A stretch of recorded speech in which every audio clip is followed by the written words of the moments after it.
Su-wei, let's get a divorce on paper. What's there to talk about? I said flatly. We're already divorced. Gu Qinyang removed his military cap, looking at me with solemn eyes. The spring rain drizzled outside, leaving his uniform damp with moisture. I know you're divorced. Bai Su stared into my eyes. But I also know it's just a sham divorce for the mission. My teacup paused midair as memories from my past life came flooding back. Sham divorce, I feigned surprise. Who told you that?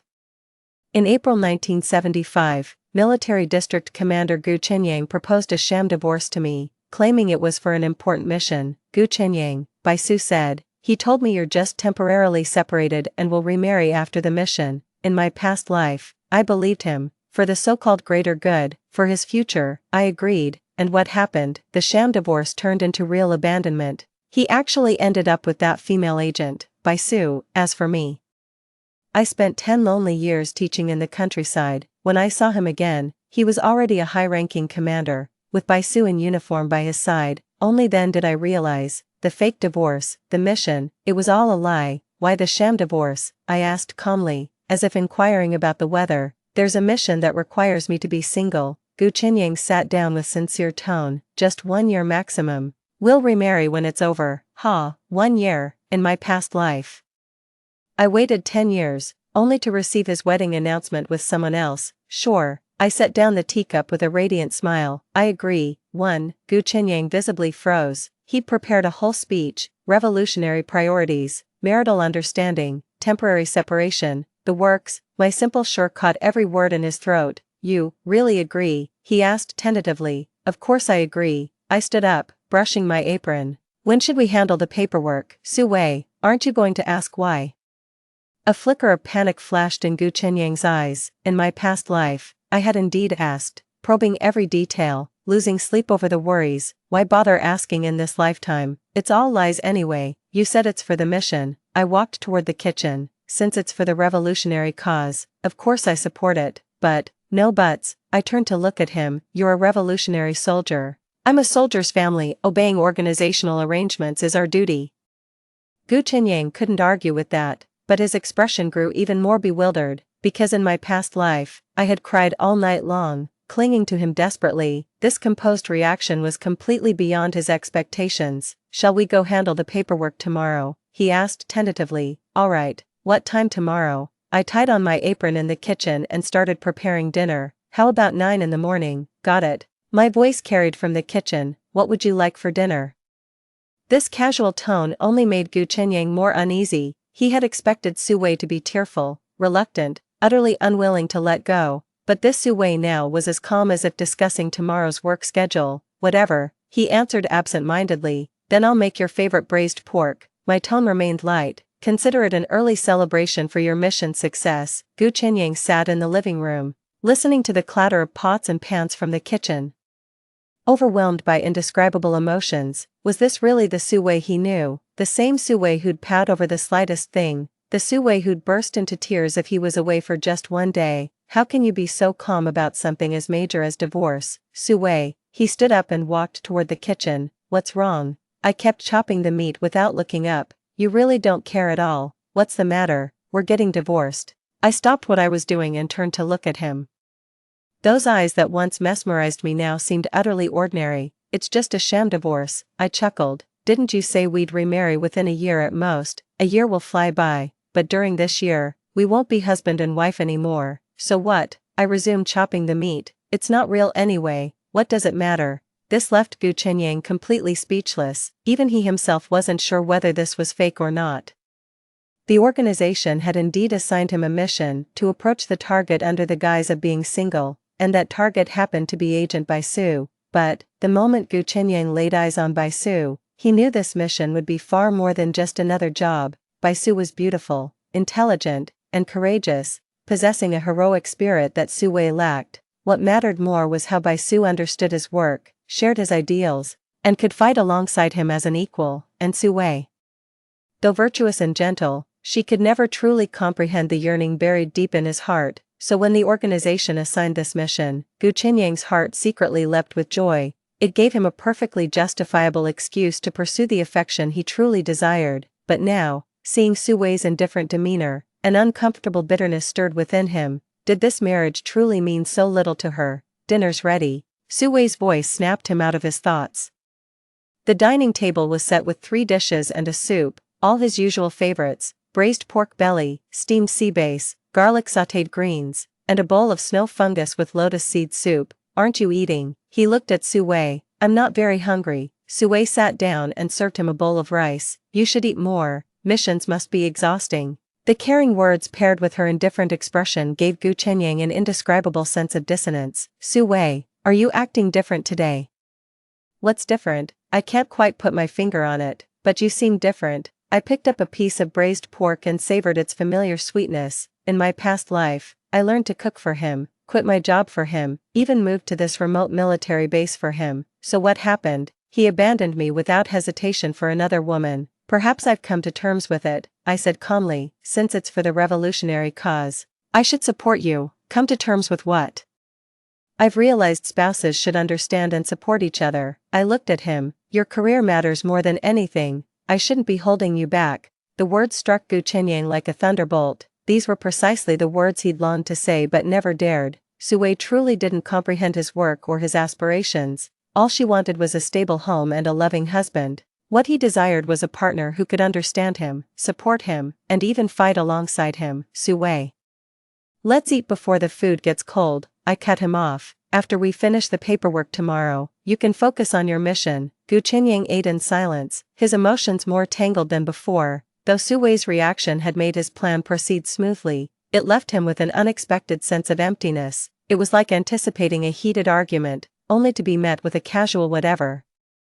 The feeling was strange and unsettling. Su-wei, what are your plans after the divorce? He asked tentatively. I'll go back to teach in the county town. I set down my chopsticks. My teaching college diploma is still valid. The local schools should take me. This answer caught Gu Chenyang completely off guard, because in her past life, Su-wei had never mentioned working. She only wanted to be a devoted wife and mother. You want to work? Of course, I said matter-of-factly. A woman shouldn't rely solely on a man, she needs her own career. This completely overturned Gu Chenyang's understanding of Su-wei. Was this woman before him really the same Su-wei he knew? 2. At exactly 9 o'clock the next morning, we showed up at the Civil Affairs Bureau entrance. The clerk, a middle-aged woman in her 40s, visibly hesitated when she saw our referral letter. Military District Commander. She looked up at Gu Chenyang, then at me. Are you both certain about this divorce? Absolutely, I replied with a beaming smile. Please hurry with the paperwork, we're both quite busy. This attitude only deepened the clerk's confusion. Most couples filing for divorce come in either fuming or sobbing. Seeing a pair as cheerful as us was quite unusual. Comrade, are you absolutely sure about this? The clerk tried mediating. Marital issues can always be worked through with communication. No issues here. I cut in before Gu Chenyang could respond. It's work-related. Work requirements, yes, revolutionary work demands it, I said with deadpan seriousness. For the revolutionary cause, we're willing to make sacrifices. The justification was too formidable for the clerk to counter. What about asset division? The house goes to me. We'll split the savings 50-50. I'd made up my mind long ago. We won't touch anything else. Gu Chenyang glanced at me, swallowing whatever he was about to say. Truth was, he'd never considered property division. To him, this was just a formality, but Su-wei's request was perfectly reasonable, leaving him no grounds to object. All right, I'll process the paperwork for you. The clerk began filling out the forms. The whole procedure went smoothly, and we received our divorce certificates within half an hour. As I stepped out of the Civil Affairs office, the spring breeze brushed my face, bringing an unprecedented sense of relief. Su-wei, Gu Chenyang called out to me. What else? I turned to look at him. You really don't regret it? Regret what? I waved the divorce certificate in my hand. Isn't this what you wanted? What I mean is, he hesitated. You're just leaving like this. What else? I said matter-of-factly. We're divorced now. Of course I'm leaving. But, Gu Chenyang, I cut him off, addressing him by his full name for the first time instead of Chenyang. From now on, we're strangers. You have your duties, I have my life. We go our separate ways. My words made Gu Chenyang's expression darken. It suddenly dawned on him that Su-wei was truly leaving. This wasn't a trial separation or temporary rift, it was the real parting of ways. Su-wei, wait, nothing left to wait for. I turned away. May your mission succeed and your future shine bright. As Su Wei's figure disappeared around the street corner, Gu Qinyang felt an unprecedented dread rising in his chest. This wasn't the outcome he'd envisioned. In his carefully laid plans, Su Wei was supposed to be waiting at home, waiting for his mission to end, waiting for their reconciliation, but now, she was truly gone, and left with such finality, such effortless grace. "Commander," Adjutant Li Ming approached. "The vehicle is ready." Gu Qinyang responded absent-mindedly. "Sir, are you all right?" Li Ming asked with concern. "You're looking rather pale." "It's nothing." Gu Qinyang forced a smile. "Let's go meet Comrade Bai Su." That afternoon, he was scheduled to meet Bai Su and officially begin the mission, but now, his mood was far from the excitement he'd anticipated. Instead, he felt an inexplicable emptiness, as if something important had slipped away. On the other side, I boarded the county-bound bus with just a simple bag slung over my shoulder. The scenery outside the window rushed backward, fading into the distance like my past. In my past life, I cried the entire ride, wondering when Gu Qinyang would come take me home. But this time around, I felt strangely at peace, even enjoying the passing landscape. In April, the Jiangnan region brims with spring vitality, with vibrant scenes everywhere. "Comrade, are you heading to the county town for work?" The middle-aged woman beside me initiated conversation. "Yes, I'll be teaching there," I replied with a smile. "Teaching is a noble profession," she said admiringly. "You must be quite educated to become a teacher at such a young age." "Just so," I said modestly. "I graduated from Teachers College." "Teachers College," the aunt's eyes lit up. "That's a prestigious institution. Your family must be so proud." "Family." In my past life, when my parents found out about my divorce, they nearly fainted from shock. I still haven't figured out how to break the news to them in this lifetime. Looking back now, perhaps my parents had valid reasons for opposing my marriage to Gu Qinyang. They warned me about the hardships of being a soldier's wife, saying someone as exceptional as Qinyang might change his heart someday. Back then I dismissed their concerns as unnecessary worries. Experience really does count in the end. They should be proud of me, I told the aunt, because I can finally stand on my own 2 feet now. "You're such an amusing kid," the aunt chuckled. "Being self-sufficient is just common sense, isn't it?" "Yeah, being independent is just how things should be." Why did my past self think relying on men was completely natural? Maybe it was the mindset of that era, or perhaps I loved Gu Qinyang too much, loved to the point of losing myself, loved until I forgot the importance of independence. In this life, I'll never make the same mistake again. The bus pulled into the county town as dusk was falling. Carrying my luggage out of the station, I gazed at the familiar streets before me, feeling a long-lost sense of homecoming. This is where I grew up. My roots run deep here. Here, I'm nobody's wife, nobody's appendage, just unapologetically myself. Su Wei, an intellectual graduate from Teachers College, was a self-sufficient independent woman. I'll start anew here and carve out my own path in life. 3. The principal of County First High, surnamed Chen, was a bespectacled intellectual in his 50s who spoke with measured deliberation. "Comrade Su Wei, I've reviewed your qualifications." Principal Chen examined my resume. English major from Teachers College, outstanding academic record with teaching internship experience. "Yes, Principal." I sat up straight, presenting my best demeanor. "But I have one question." Principal Chen looked up at me. "Why did you leave the military district to come teach in our county town?" This was a sensitive question, and I'd long prepared my answer. "Because I want to contribute to my hometown's education system," I said earnestly. "Cities already have abundant educational resources where one individual's impact is limited, but in a county town, I can make a real difference." Principal Chen nodded approvingly at this response. "That shows both ideals and awareness," he remarked with appreciation. "We truly need young intellectuals like you to take root at the grassroots level." "Thank you for your recognition, Principal."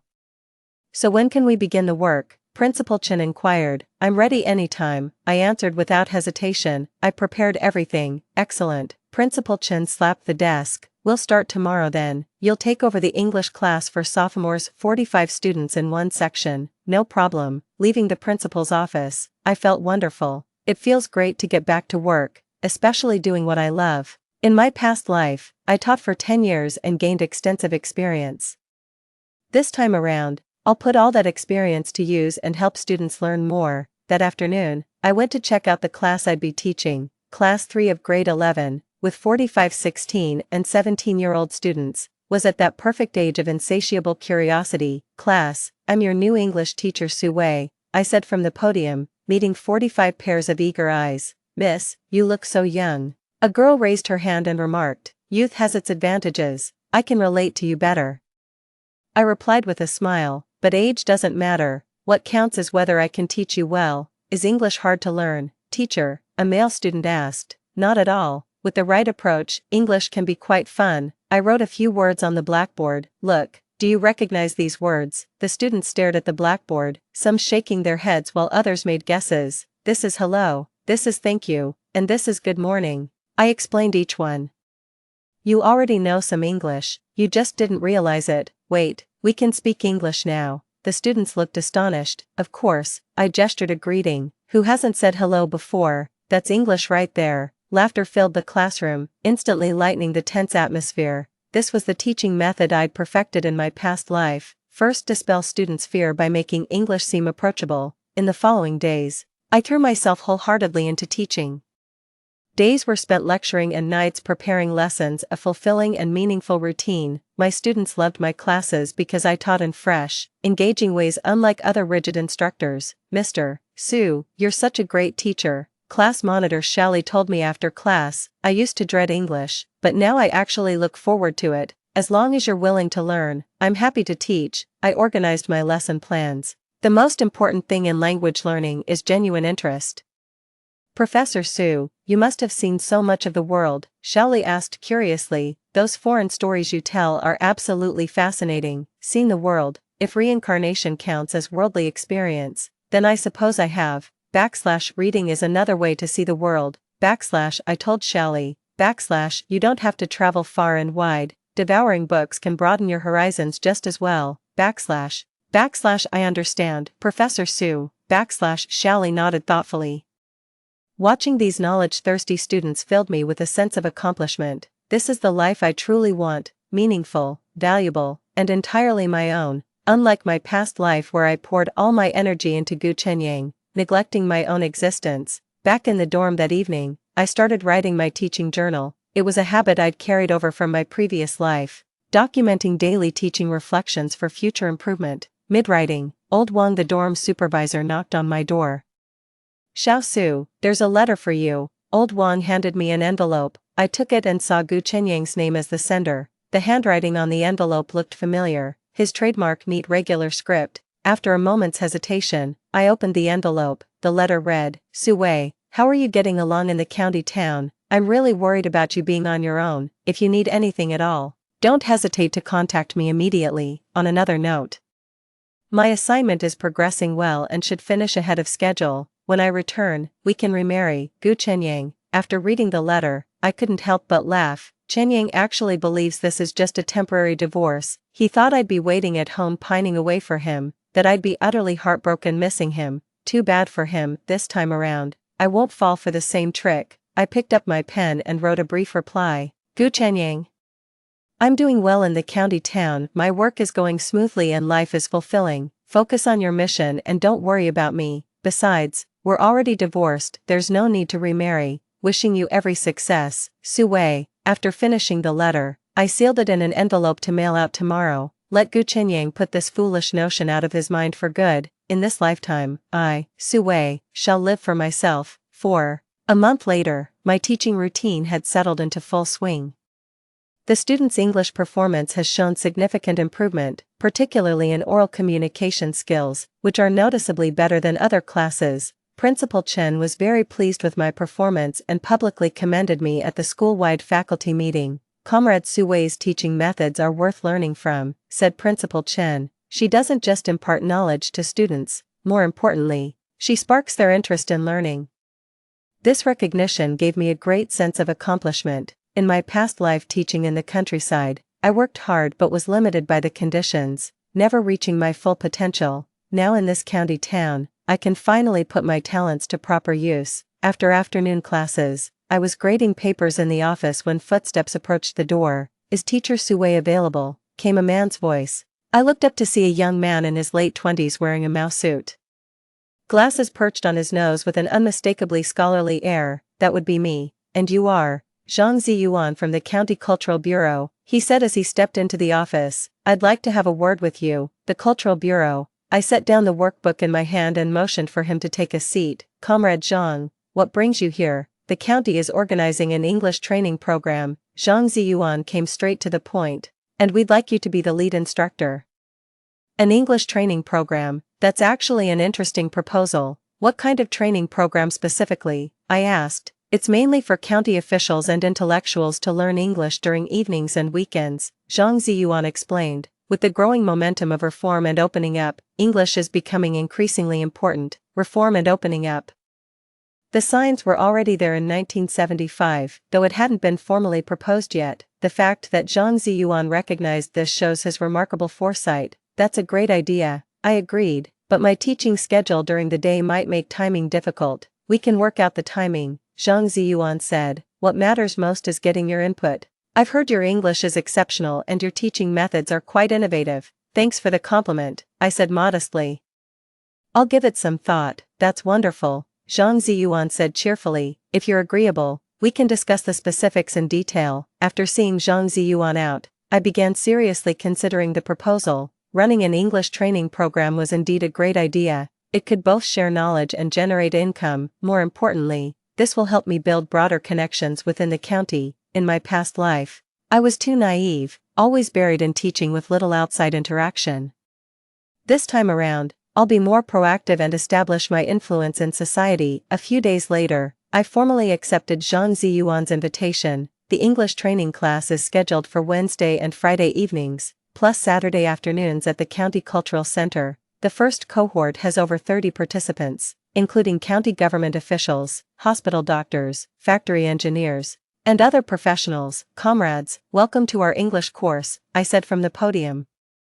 Facing these adult learners, I'm Su Wei, and it's my pleasure to assist you. The students were fully engaged, some with notebooks, others with tape recorders, showing remarkable enthusiasm for learning. Teacher, we're not getting any younger. Isn't it too late for us to learn English? Asked a cadre in his 40s. It's never too late to learn, I encouraged him. In fact, your life experience gives you better comprehension skills. That's an advantage, teacher. What's the practical use of us learning English? An engineer inquired. Immensely useful. I wrote several technical terms on the blackboard. These terms frequently appear in engineering documentation. With English proficiency, you could directly access cutting-edge technical materials from abroad. This example is quite compelling, and the students' enthusiasm for learning has grown even stronger. The training program has achieved remarkable results, with students making rapid progress and its reputation growing steadily. Soon, people from other counties began inquiring about starting similar training programs. Professor Su, you're truly exceptional. Zhang Ziyuan praised me endlessly. Your name is now known throughout the entire region. You flatter me. This is all thanks to the students' hard work, I said. You're being too modest, Zhang Ziyuan replied. I heard the provincial authorities have taken notice of our training program. They might invite you to share your experience. The provincial level. Now that's an unexpected bonus. Getting visibility at the provincial level would significantly benefit my future career. Just as they were talking, a knock came at the office door. Come in, said Zhang Ziyuan. The door opened to reveal a man in military uniform. I looked up and saw it was none other than Li Ming, Gu Qinyang's adjutant. Miss Su. Li Ming visibly tensed upon seeing me. Comrade Li, what brings you here? I asked calmly. The commander sent me, Li Ming stammered. He wishes to see you. Gu Qinyang wants to see me. That's unexpected. By my calculations, his mission shouldn't be over yet. Why would he have time to visit me? Where's the commander? I asked. At the county guest house, Li Ming said. He mentioned having something important to discuss with you. Something important.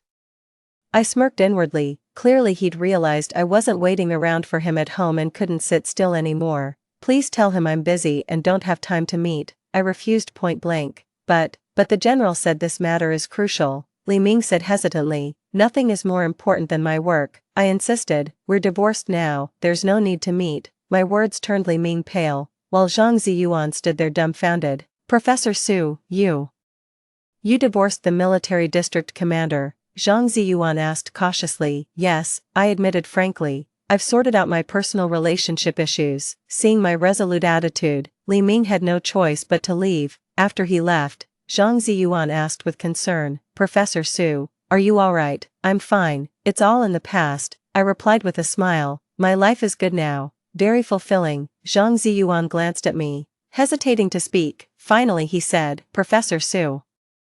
Don't hesitate to ask if you need any help. Thank you, I said sincerely, but I'm truly fine. Back in my dorm that evening, my emotions were far less composed than they appeared. Gu Qinyang's sudden appearance definitely spells trouble. Did he find something out, or is there a problem with his mission? Either way, I won't let him affect me anymore. In this lifetime, I'll stand by my choices without looking back. 5. The next morning.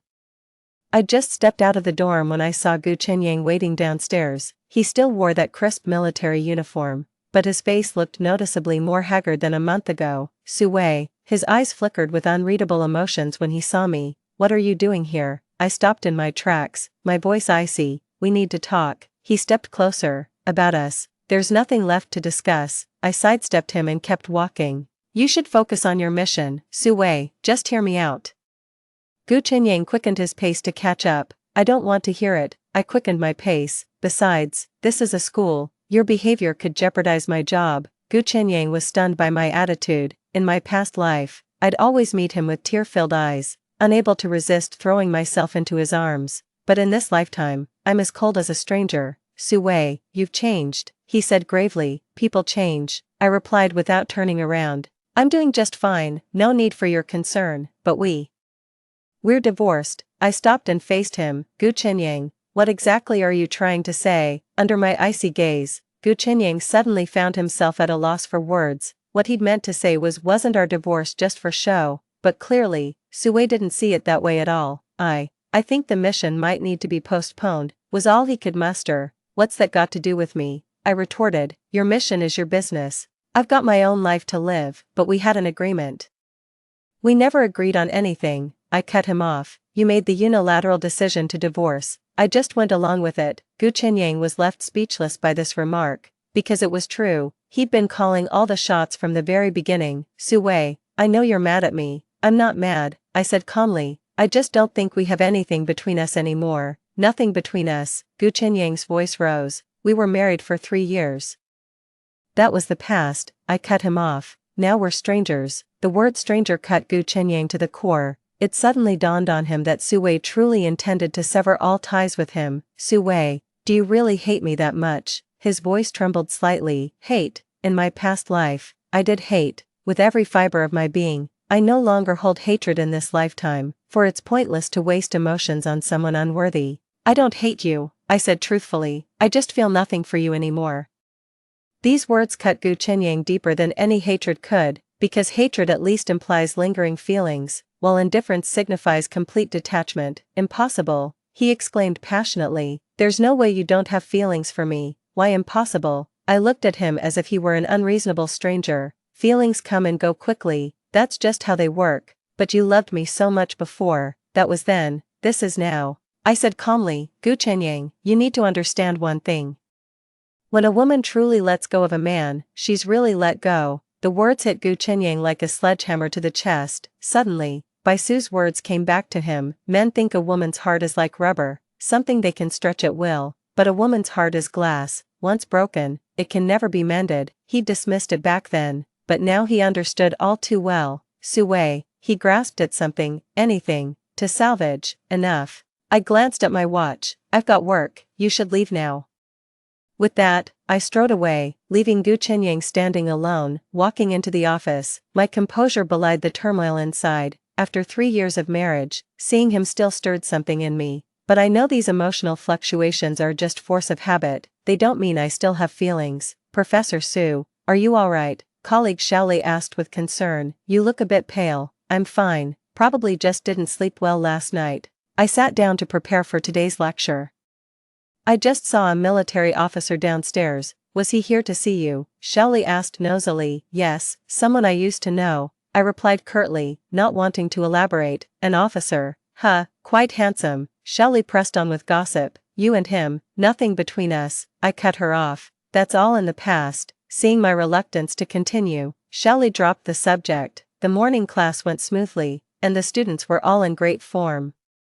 But I couldn't help recalling Gu Qinyang's expression earlier, that look of shock, anguish, and utter disbelief. Perhaps he genuinely believed I'd wait for him forever. Maybe he truly thought this was just some game. Unfortunately, I won't play along with his charade in this lifetime. After class, Principal Chen came to see me. Su-wei, I'd like to discuss something with you, Principal Chen said. The Provincial Education Department is holding an English teaching seminar in our county, and we'd like you to give the keynote speech. Keynote speech? I was somewhat surprised. Yes, focus on introducing your teaching methods and training class experience, Principal Chen said. This is an excellent opportunity. It really is a great chance. Getting visibility at the provincial level would significantly benefit my future career. I'd be delighted to, I replied without hesitation. That's good, Principal Chen said cheerfully. The conference is next month, so you'll have time to prepare your speech. No problem, I'll prepare it thoroughly. Leaving the principal's office, I was in high spirits, with my career flourishing and life feeling purposeful. This is exactly the life I've always wanted. As for Gu Chenyang, let him stew in his own regret. 6. A week later, I received an unusual letter. The sender was Bai Su. Bai Su. I examined the envelope carefully. That was indeed the name. I opened the letter and it read, Comrade Su-wei, this is Bai Su. Though we've never met, I believe you know who I am. I'd like to meet you in person. There are things best discussed face to face. If convenient, please come to the provincial capital this weekend. The address is, Bai Su. After reading the letter, I couldn't help but laugh. How interesting that Bai Su would reach out to me first. In my past life, I'd never actually met her. Just caught a distant glimpse at Gu Chenyang's wedding. This time around, she's the one reaching out. Wonder what she's scheming. Still, I'm genuinely curious to see what kind of charm could make Gu Chenyang lose his head over her. Early Saturday morning, I boarded the commuter bus to the provincial capital. The meeting place was a tea house, quiet and perfect for conversation. No sooner had I taken my seat than a woman in military uniform walked in. This was Bai Su. She was strikingly beautiful, with delicate features and an extraordinary presence that radiated both elegance and martial spirit.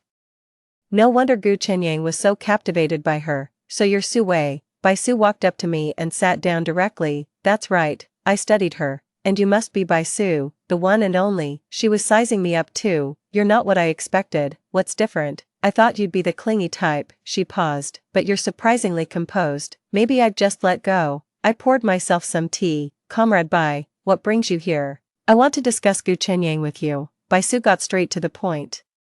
Did he really say that? I couldn't help but laugh. Then he must have misunderstood something. What do you mean? Bai Su's expression turned tense. It means our divorce is real, no pretense involved, I said calmly. I thought he'd already understood that. The words made Bai Su's face pale dramatically. Impossible, she exclaimed agitatedly. He clearly told me. What he told you doesn't matter. The truth does. I cut her off. The truth is, there's nothing left between Su-wei and Gu Chenyang. Bai Su remained silent for a long while, her expression shifting unpredictably. You really don't love him anymore, she ventured cautiously. Love is such a strange thing, I mused. It arrives with fireworks but departs without a whisper. But you shared 3 years together. 3 years of affection is precious indeed, yet not enough to withstand one devastating blow. I looked at her. Comrade Bai, you should understand this truth.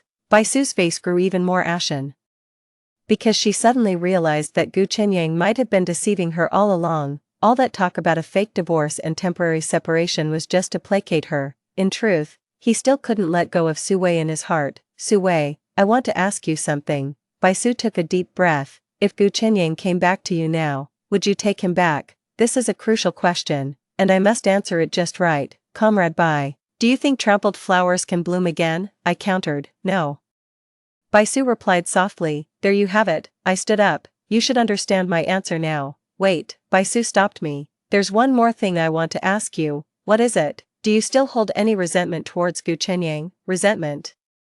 After careful consideration, I realized there really isn't any left. No, I answered honestly. Hating someone is exhausting. I don't want to waste energy on that. Then do you wish him happiness? I do. I nodded. Everyone deserves the right to pursue happiness, him included. With that, I left the tea house, leaving Bai Su sitting there alone. On the way back to the county town, I kept pondering the significance of this meeting.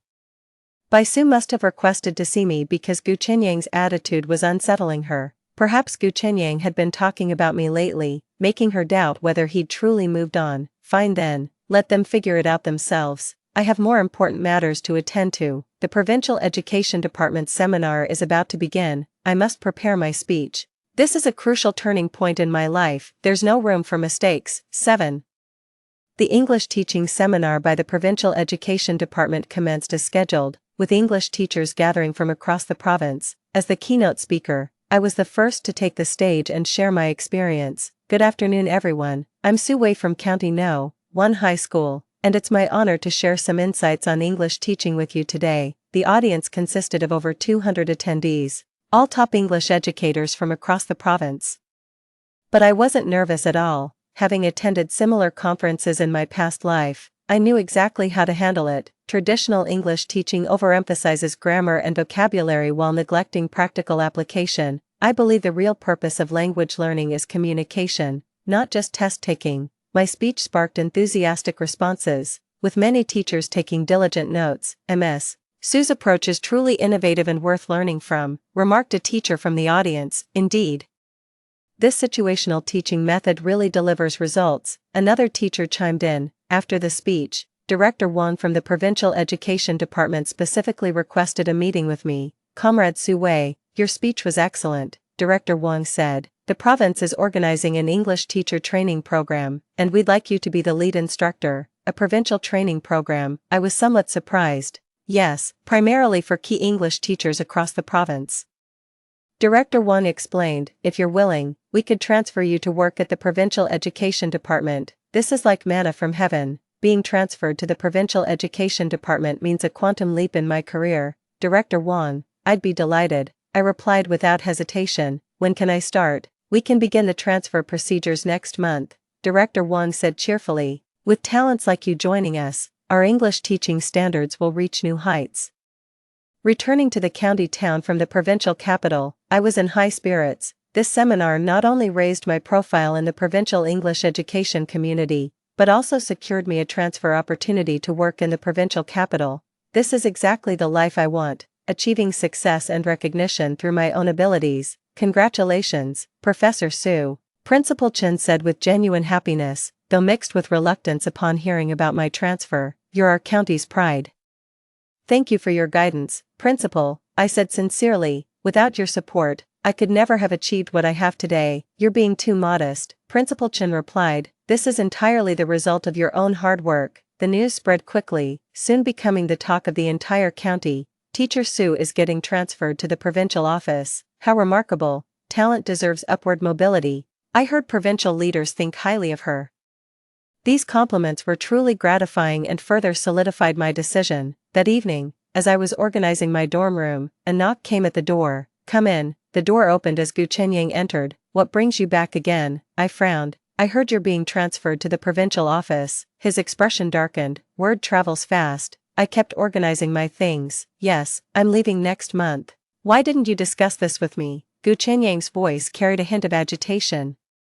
Why should I discuss it with you? I retorted. My job is none of your business. How could it not be? We're divorced. I cut him off. Gu Chenyang, when will you finally accept this? I won't accept this. He punched the wall. Sue Wei, how could you do this to me? What exactly did I do? I stared coldly at him. You wanted the divorce. Now that I'm doing well, you can't handle it. I told you it was just a temporary separation. Gu Chenyang roared. A sham divorce, I sneered. Does your comrade Baisu know this is just for show? At the mention of Baisu, Gu Chenyang's face darkened further. You've met Baisu. She came to me first, I said calmly. We had quite a pleasant conversation. What did you talk about? Gu Chenyang asked nervously. We covered a lot, I said evasively. Bottom line, we both know where we stand. After a long silence, Gu Chenyang finally spoke. Sue Wei, I know I was wrong. A mistake corrected is a lesson learned, I said sarcastically.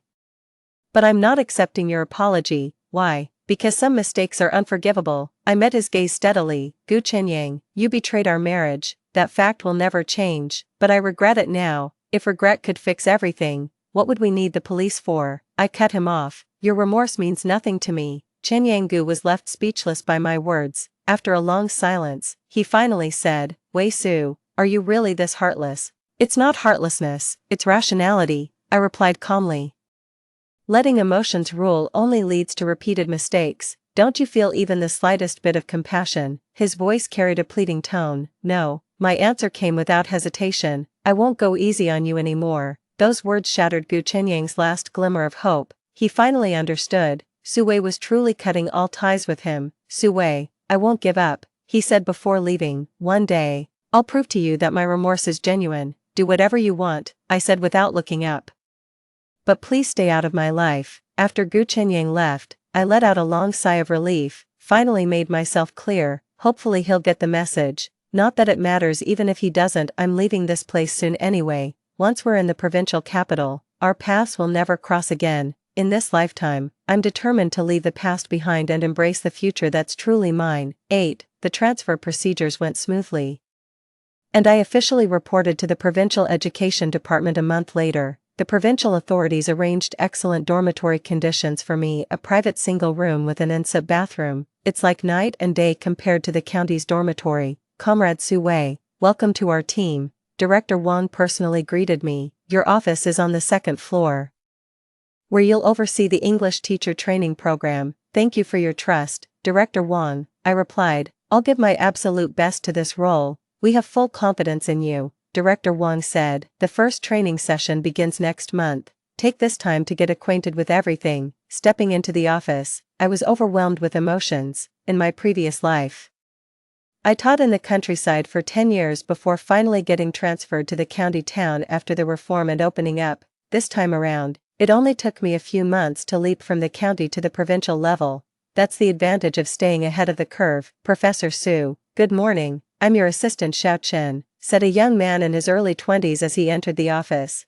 Please don't hesitate to let me know if there's anything I can help with. Thanks, Xiao Chen, I replied with a smile, looking forward to working closely with you. Absolutely, Xiao Chen responded enthusiastically. Professor Su, is it true you're exceptionally proficient in English? I get by, I said modestly. What makes you ask? Everyone says you're the best English teacher in the province, Xiao Chen said admiringly. It's truly an honor to learn from you. You flatter me, I replied. We'll learn from each other. The work quickly got on track, and the first English teacher training program achieved surprisingly excellent results. Key teachers from across the province couldn't stop praising my teaching methods, and many requested follow-up sessions after the training concluded. Comrade Su Wei, your work performance has been truly impressive. Director Wang praised me during the debriefing. To achieve such outstanding results in just 2 months is remarkable. This was truly a team effort, I replied. No, the credit belongs primarily to you,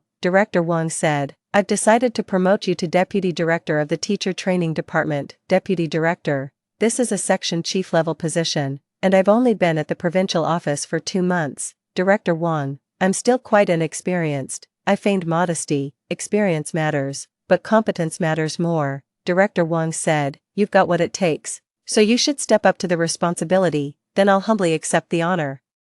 I took the appointment. I returned to my dorm in high spirits that evening. Within just a few months, I went from being a high school teacher in a county town to becoming a deputy division chief at the provincial education department. Even I was astonished by how rapid this transition was. But this proves one thing: opportunity favors the prepared mind. Just then, a knock came at the door. Who is it? I asked. Professor Su. It's me, Xiao Chen. Come in. Xiao Chen walked in, looking rather nervous.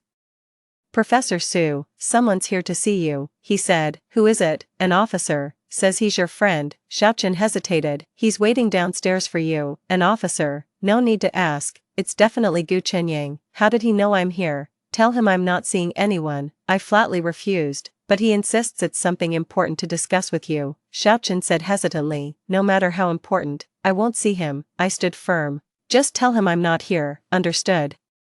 I'll relay the message right away. Xiao Chen left. After a while, Xiao Chen returned. Professor Su, that officer said he'll keep waiting downstairs if you refuse to see him. Gu Chenyang really is persistent. Let him wait, I said indifferently. It's not like I need anything from him. But isn't this rather inappropriate? Xiao Chen worriedly said. What if someone sees? Xiao Chen has a point. If my colleagues find out some guy's been pestering me downstairs, it could really damage my reputation. Fine, I'll go down to see him, I said resignedly. We'll talk downstairs. He's not coming up. Okay. Xiao Chen visibly relaxed. I changed into a jacket and went downstairs to meet Gu Chenyang. He stood at the dorm entrance, a flicker of joy crossing his eyes when he saw me coming down. Su Wei, you finally agreed to see me. Make it quick. I've got work to do, I said coldly. can we talk somewhere else? It's just, he glanced around uneasily. Say it right here, I insisted. Let's clear the air face to face. Gu Chenyang paused briefly before saying, Su Wei, there's something I need to tell you. What is it? Bai Su and I broke up, he said, looking me straight in the eyes. It's completely over between us. Broke up, that's something I didn't see coming. So what? My expression remained unchanged. How does that concern me? I mean, I'm single now. Gu Chenyang ventured cautiously. We could start over. Start over. I couldn't help laughing. Gu Chenyang. Are you out of your mind? I'm not mistaken, he said earnestly. I know I was wrong before, but now I want to make it right. Make it right, I retorted. Can time rewind? Can the hurt just disappear? I'll spend my whole life making it up to you, Gu Chenyang said sincerely. A whole lifetime. I shook my head. Gu Chenyang, you're far too confident. What do you mean? It means you have no right to demand my lifetime commitment. I stared straight at him. My life is too precious to waste on someone who betrayed me. Gu Chenyang's face turned deathly pale at these words. Su Wei, won't you give me one more chance, opportunity? I scoffed. I already gave you one. You're the one who didn't appreciate it. That's because I wasn't thinking straight back then. That's no excuse, I cut him off. As an adult, you take responsibility for your choices. Gu Chenyang remained silent for a long moment before saying, Su Wei, I know you're successful now, but what? But haven't you ever thought living alone would be lonely? He said. Lonely. I found it ridiculous. Gu Chenyang, do you even know what real loneliness is? What is real loneliness? True loneliness is having someone by your side while your heart remains empty, I said, looking at him. Just like those final days we spent together. The words pierced Gu Chenyang's heart like needles. It suddenly dawned on him. There had indeed been a period when his thoughts were consumed by Bai Su. Leaving Su Wei to face his growing indifference, Su Wei must have been terribly lonely back then. Su Wei, enough, I cut him off. I've made myself perfectly clear. Please stop pestering me. I'm not pestering you. I'm trying to save what we had. There's nothing left between us. My tone was final, at least not on my side. With that, I turned and went upstairs, ignoring his calls behind me. Back in the dorm, I felt a brief emotional turmoil that soon settled. Gu Chenyang and Bai Su broke up. Probably because she realized he still had feelings for me, but that doesn't matter. What matters is I'm no longer the soft-hearted Su Wei who'd yield to him. In this lifetime, I have my own career and ambitions. I don't need to depend on anyone. 2 months later, unexpected news arrived. Gu Chenyang was getting married. The bride wasn't Bai Su, but another female officer named Chen Jing. Xiaochen broke the news to me. He'd heard it through a friend, Professor Su. Have you heard? Xiaochen gossiped. That officer who often visits you is getting married. Oh, I kept reading the documents without looking up. Congratulations to him. You don't mind? Xiaochen probed cautiously. Why should I care? I retorted. His marriage is his business, nothing to do with me. But he used to. Let bygones be bygones. I set down the documents. Xiaochen. We shouldn't discuss personal matters during work hours. I'm sorry, Professor Su, Xiaochen said sheepishly. Truth be told, I wasn't as composed as I appeared, though I no longer love Gu Chenyang. Hearing about his upcoming wedding still stirs mixed feelings in me. Maybe he's truly moved on, or maybe he's really starting a new chapter in life. It's probably for the best, good for everyone involved. When I returned to my dorm after work that evening, I found a letter waiting for me. The letter was from Gu Chenyang. After a moment's hesitation, I opened the envelope. The letter read, Su Wei, by the time you read this, I might already be married. I know you won't attend my wedding, but I still wanted to share this news with you. Chen Jing is a wonderful woman who gives me the understanding and support you couldn't. I'll treat her right this time. I won't make the same mistakes again. I want to apologize for our past. I know I hurt you, and I understand you may never forgive me. But I truly wish you happiness, and hope you'll find someone who genuinely loves and understands you. This is the last letter I'll write to you. From now on, we'll truly be strangers. Take care, Chenyang Gu. After reading the letter, I sat in silence for a long time. Perhaps Gu Chenyang has truly matured and finally understood what responsibility means. Maybe this time he'll truly cherish Chen Jing and give her a proper home. I picked up my pen and wrote a brief reply. Chenyang Gu. Wishing you a joyful marriage that lasts a lifetime. May you learn from past mistakes and become a good husband. Sincerely, Wei Su. After writing, I mailed the letter. This was truly my final letter to him. From then on, we became strangers in every sense. The next day at work, Director Wang requested a meeting with me. Su Wei, I've got great news for you, Director Wang beamed. The Ministry of Education is adopting our English teacher training model nationwide. And they're transferring you to Beijing. Beijing, I gasped in surprise. That's right, Director Wang continued. How would you feel about becoming Deputy Director of the English Language Department at the Ministry? Deputy Director. This is a deputy ministerial level position, and I'm only 25, Director Wang. This opportunity, I could hardly believe it. You've earned it, Director Wang said. Your competence and achievements speak for themselves. This promotion is well-deserved. I'd be honored, I said excitedly. When do I start? Next month will work, Director Wang said. Your career prospects will expand significantly in Beijing. Moving from provincial to ministerial level represents another major leap forward. My career is advancing rapidly according to plan, with exceptionally bright prospects ahead. This is the advantage of rebirth. It allows me to seize every opportunity with precision. While packing my bags at night, I came across my wedding photo with Gu Chenyang. We looked so young and radiant in that picture. Back then, I truly believed we'd grow old together. Life turns out to be so unpredictable. I tore up the photo and threw it away, along with all those unpleasant memories. Starting tomorrow, I'll be a brand new Su Wei, a Su Wei who truly belongs to herself. In Beijing, I'll discover a broader world, more opportunities, and perhaps even meet someone truly right for me. Life is full of possibilities, and I'm excited about what the future holds. 10. 3 years later, 1978, I'm now the director of the English Language Department at the Ministry of Education, overseeing national English education programs. That year marked China's early reform and opening up period, when the significance of English education became increasingly prominent. As the national coordinator for English education, my workload is heavy yet deeply rewarding. Director Su. The Foreign Ministry just called. There's an important international conference requiring your attendance, reported Secretary Wang as she entered the office. What conference? I asked. UNESCO's World Education Conference in Paris, said Xiao Wang. You'll be speaking on behalf of China, speaking for China. What an incredible honor, and what an enormous responsibility. When are we leaving? I asked. Early next month, said Xiao Wang.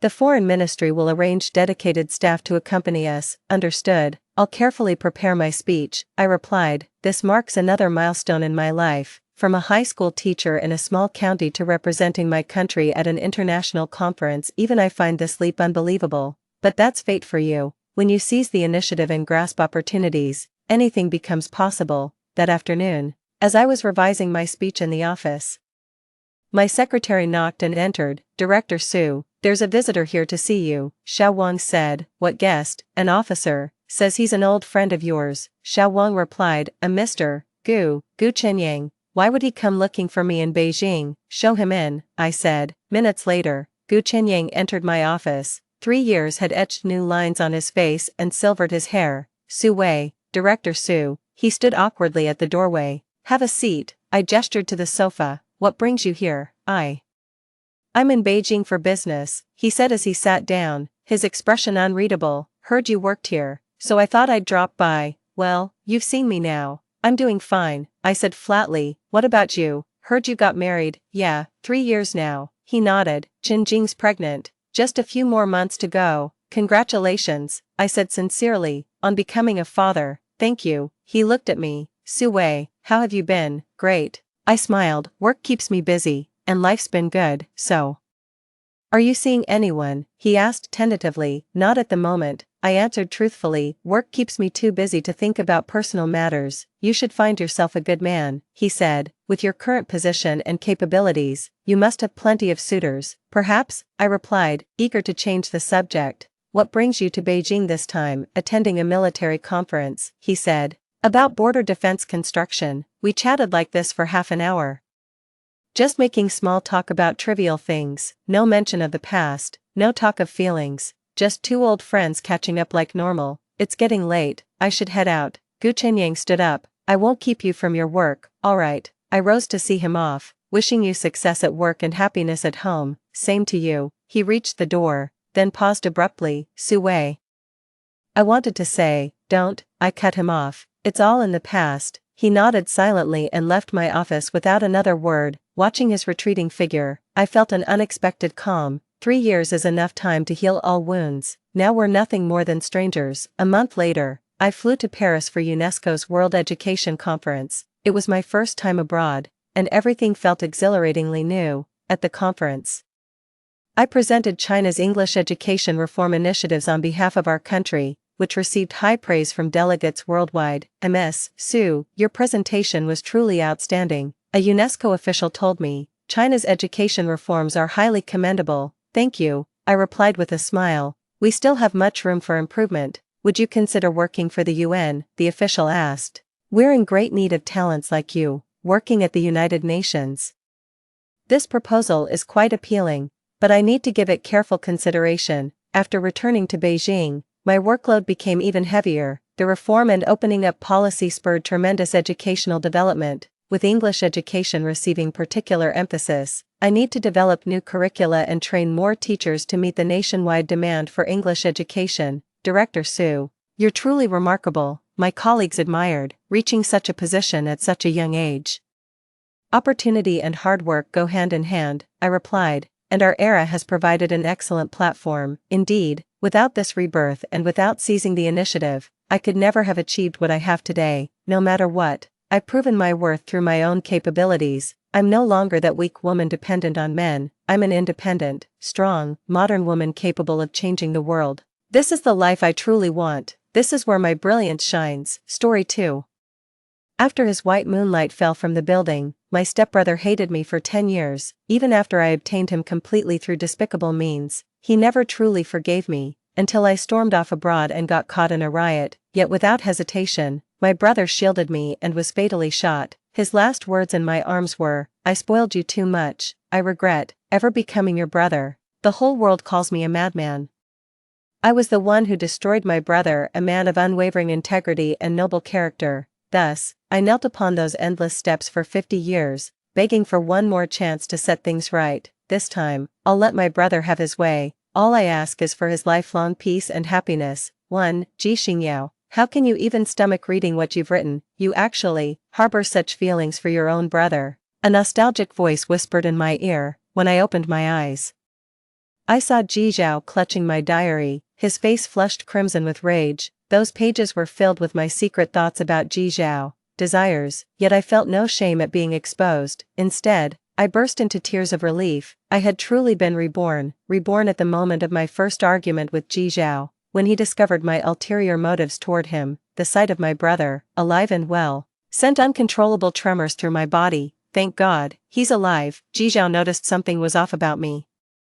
The burning anger inside me instantly cooled by half. He pointed at the ground. Take all these, and burn them. In my past life, after hearing those words, I completely lost control. Grabbing his collar and kissing him fiercely, Ji Zhao fled in wide-eyed horror, gradually distancing himself from me. That blasphemous kiss shattered all restraints, unleashing my obsessions. My hatred for Lin Shiyun, who stole my brother, grew fiercer. Thus began the chain of tragedies that followed. So this time, I wiped the tears from my face with force, picked up the box filled with diaries. Alright, I'll burn them. 2. My diary holds over a decade of memories with Ji Zhao. My mother and Ji Zhao's mom were inseparable best friends, but my mom was a hopeless romantic who married an abusive man. When I was 5, my mother passed away despite emergency treatment. My father was a chronic alcoholic. He died falling into a ditch on his way to turn himself in. Aunt Ji took me in.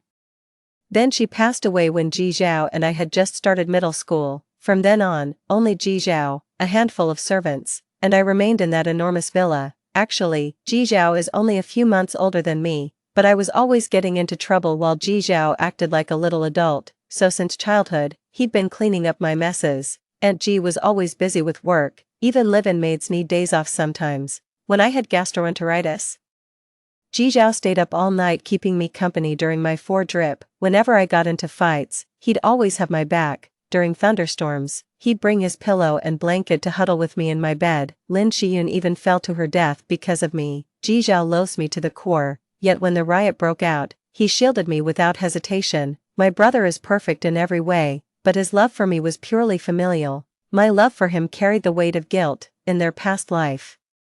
When Aunt Wu heard of Ji Zhao's death, she wept uncontrollably. Uncle Zhang even pointed at my nose and berated me. Ji Xingyao, you're a complete lunatic, born under a cursed star. Aren't you satisfied until you've destroyed everyone around you? I remembered Ji Zhao's final words to me. I spoiled you rotten. I regret ever becoming your brother. He regrets it now. Truth be told, I regret it too. The temple in the northern part of town is said to work miracles. I pray that in our next life, Ji Zhao never crosses paths with me again. Perhaps it's because of all the evil I've done. The abbot refuses to see me, so I kneel year after year. The bloodstains on the steps are from every time I've kowtowed, from raven locks to silver hair. At last, in the twilight of my years, the abbot finally agreed to see me. He said, "What's done cannot be undone, but rebirth may still come. You're his destined calamity, without resolution. All efforts are in vain, then." A brocade pouch was pressed into my trembling hand. "It shall guide you to the hour of rebirth." Waking again with the embroidered pouch clutched in my hand, I knew none of this was a dream. In this lifetime, I won't repeat the same mistakes. I'd pay any price for my brother's safety and happiness. 3. When we went to school the next day, neither of us mentioned what happened that night. An oppressive silence filled the car. Ji Zhao finally broke the silence as they stepped out. "You got Lin Shiyun injured the other day. Go apologize to her today." His tone was clipped. He seemed to anticipate I'd make a scene with him before even saying it, yet I just gave a faint nod. "Alright." Ji Zhao looked at me with surprise, but in the end, nothing was said. During lunch break, as promised, I went to find Lin Shiyun to apologize. After searching around, I found her with Ji Zhao. The lively afternoon was bathed in warm sunlight.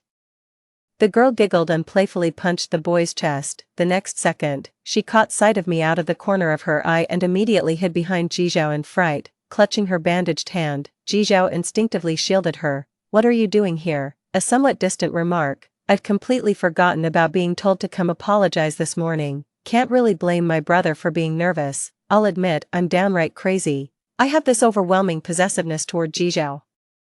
He's handsome and incredibly kind. Plenty of girls had a crush on him. I drove every single one away." Reading Ji Zhao's silent approval, I grew increasingly convinced. I still hold a place in his heart, like in a past life. I slipped something into his drink, forcing him to cross the line. He resisted my touch, yet I could still sense pleasure in his fragmented murmurs. Yet they overlooked that it was merely an uncontrollable physiological response. Lin Shiyun was special to him.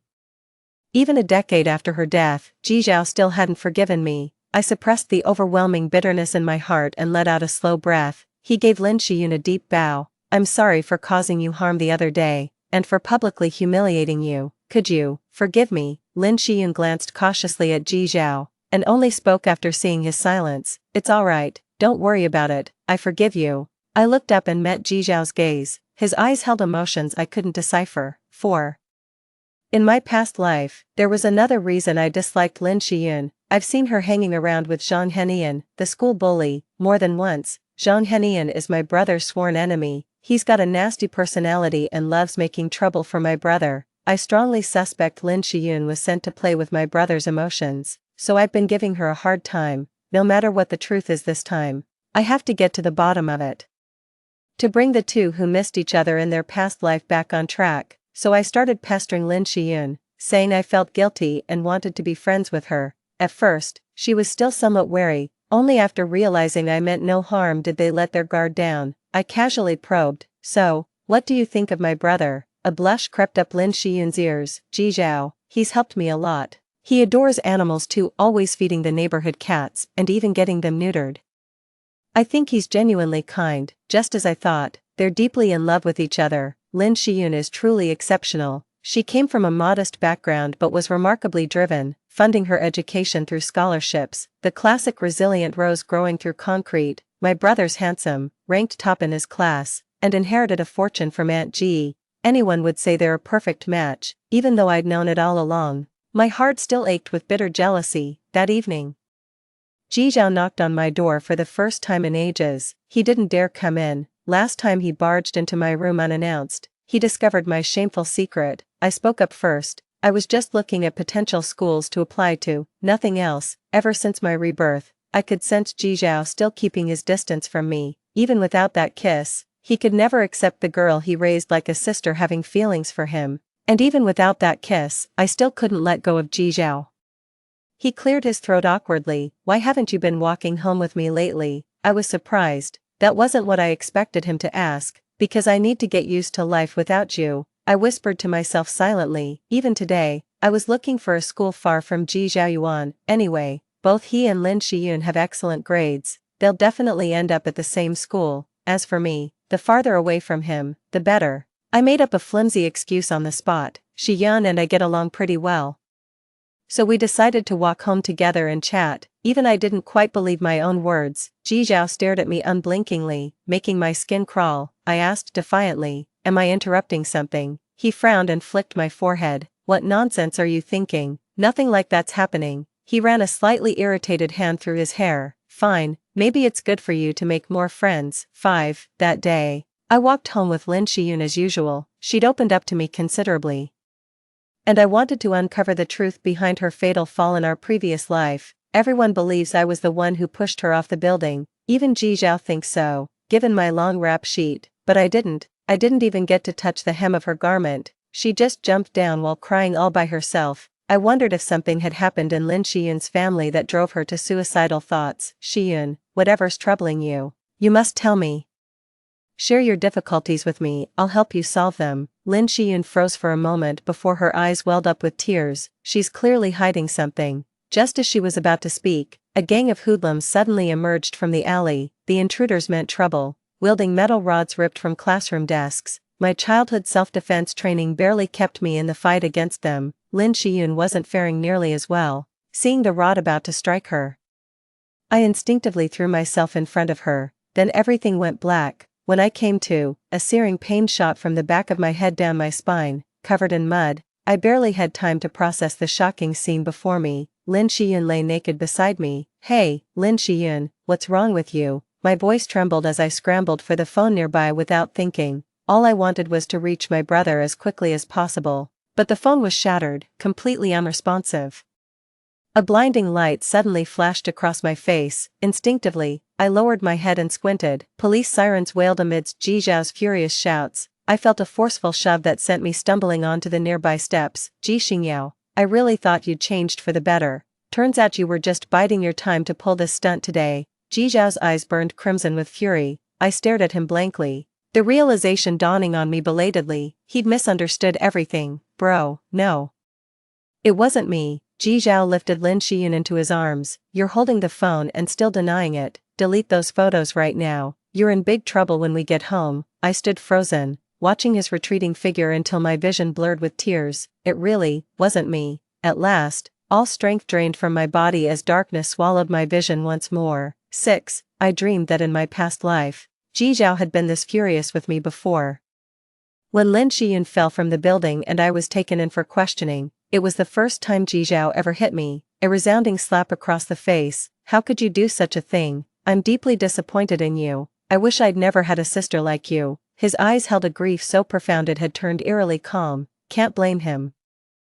After all, there were only two of us on the rooftop that day, me and Lin Shiyun. No one would believe that a promising female student on the verge of graduation would jump off a building without reason. Yet even though Ji Zhao didn't believe me, he still secured the best lawyer for me. There were no surveillance cameras on the rooftop, no direct evidence proving I pushed Lin Shiyun. Besides, there were no traces of my fingerprints on her body. However, there's still the possibility that I incited Lin Shiyun to jump. In the end, the incident was ruled as an accident. Ji Zhao paid a substantial compensation to Lin Shiyun's mother, yet she kept causing scenes at school every single day, so Ji Zhao took the initiative to withdraw me from school. I truly ruined his life. What a brilliant future he could have had without me, no matter how the outside world speculates about this matter. To Ji Zhao, it was his own sister who caused the death of the person he loved. From that day onward, there was no going back. I jolted awake from my sleep. My familiar bedroom came into view. Ji Zhao kept vigil by my bedside, his face haggard with dark circles under his eyes. Seeing me awake, a glimmer of light sparked in his eyes.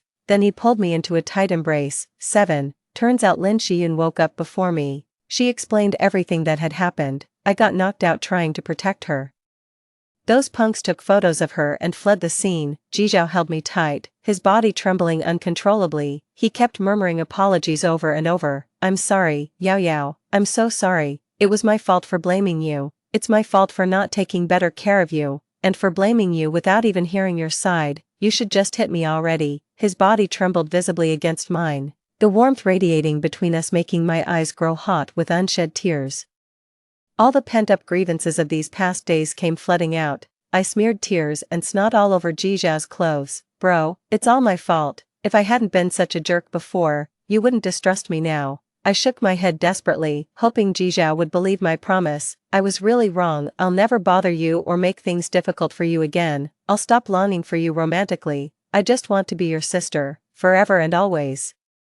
I felt my brother's body momentarily tense up. Then, his hand gently patted my back. We stayed like that, holding each other for what felt like an eternity. All that previous awkwardness between us simply melted away. Jijiao brought over the porridge that was sitting nearby. Let's get some food in you first. He tied up my hair and grabbed my coat. I'm going out to get your favorite egg tarts to make it up to you. Wait for me to come back. I've got something important to tell you.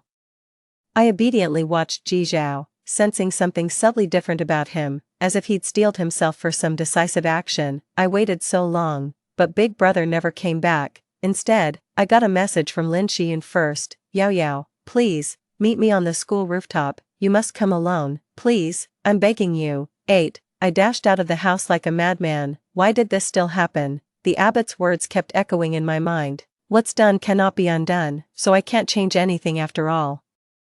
Then what's the point of my rebirth? But Lin Xian's message to me is different from the previous life. In my past life, she sent me a taunting message, lying that she was having a secret rendezvous with Jijiao on the school rooftop. But this time is different. I can almost touch the truth. On the rooftop, Lin Xian wept just as she had in her past life. Lin Xian, what the hell is wrong with you? Is jumping off this building really the only option? Lin Xian looked at me and collapsed to her knees with a thud. Yao Yao, there's no escape for me. The men who attacked us that day worked for Zhang Henian. They took compromising photos and videos of me. I've been trapped for a long time. My blood boiled with rage. If you knew all along, why didn't you tell the police? You're the victim here. None of this is your fault. Lin Xian let out a piercing scream, teetering on the edge of complete breakdown. It's no use, Ji Xingyao. I've tried fighting back. It's pointless. They're threatening my mother and siblings. Zhang Henian's family connections run deep. We don't stand a chance against him. He's a monster who's been toying with us all along. He wants to destroy Jijiao, and that's why he's targeting you first. I don't deserve your kindness. You and your brother have been nothing but good to me. Stay away from me. As long as you don't touch me, there won't be any evidence linking you to me. Jijiao cares for you so deeply, he'll move heaven and earth to protect you. But if I disobey Zhang Henian, my family won't survive. My death might at least bring this injustice to light. I'm begging you, just look after my family when I'm gone. Do it for the friendship we've shared these past few months. I didn't even let her finish before grabbing her by the collar and yanking her down. The only sound left echoing was my own furious roar. Do you have any idea what your death would do to my brother? He spent his whole life pining after you. Only then did I realize my face was streaked with uncontrollable tears. Lin Xian stared at me in stunned silence. The embroidered pouch slipped from my pocket with a soft thud. It lay quietly on the ground, and I faintly remembered the warmth that had radiated through my palm when I first held it. Since I'm the calamity in Jijiao's fate, then without me, he'd be happy, wouldn't he? So that's what it meant. Now I finally understand. So, all we need is to make a big scene, right? I turned and sprinted toward the platform's edge. At first, there was this weightless floating sensation. Then came the crushing pull of gravity. I chose the abyss. Thus I fell into the abyss. A deafening bang echoed, followed by a blood-curdling scream, shattering what should have been a peaceful night, across the street from campus.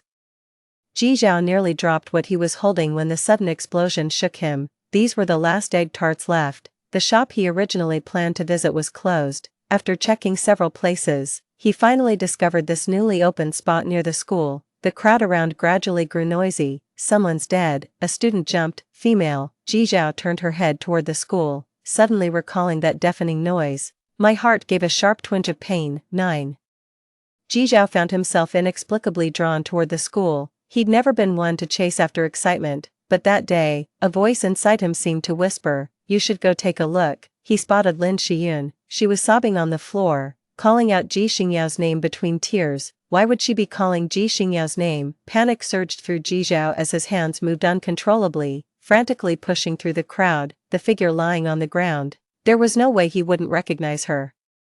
No matter how she changed, he'd know her at a glance. His sister should be lying in her room right now, waiting for him to bring home egg tarts. this shouldn't be, she shouldn't be lying on the ground in pieces like this. Lin Shiyun confessed everything. She wept, saying it was her fault that Ji Xingyao died. When I got hurt before, I framed her on purpose. That day she came to me furious, and I deliberately placed the cup near her. After she accidentally knocked it over, I pretended she pushed me and cut my arm. She actually believed it, even apologized to me, and yet, she was the only one who ever treated me as a friend. Ji Zhao stared at her blankly, taking a long moment before finding his voice again. Did she say anything at the end? She said, if I die, you'll remember me for the rest of your life. Ji Zhao felt like someone was choking him, cutting off his very breath. At last, he realized, the one who killed his sister was none other than himself.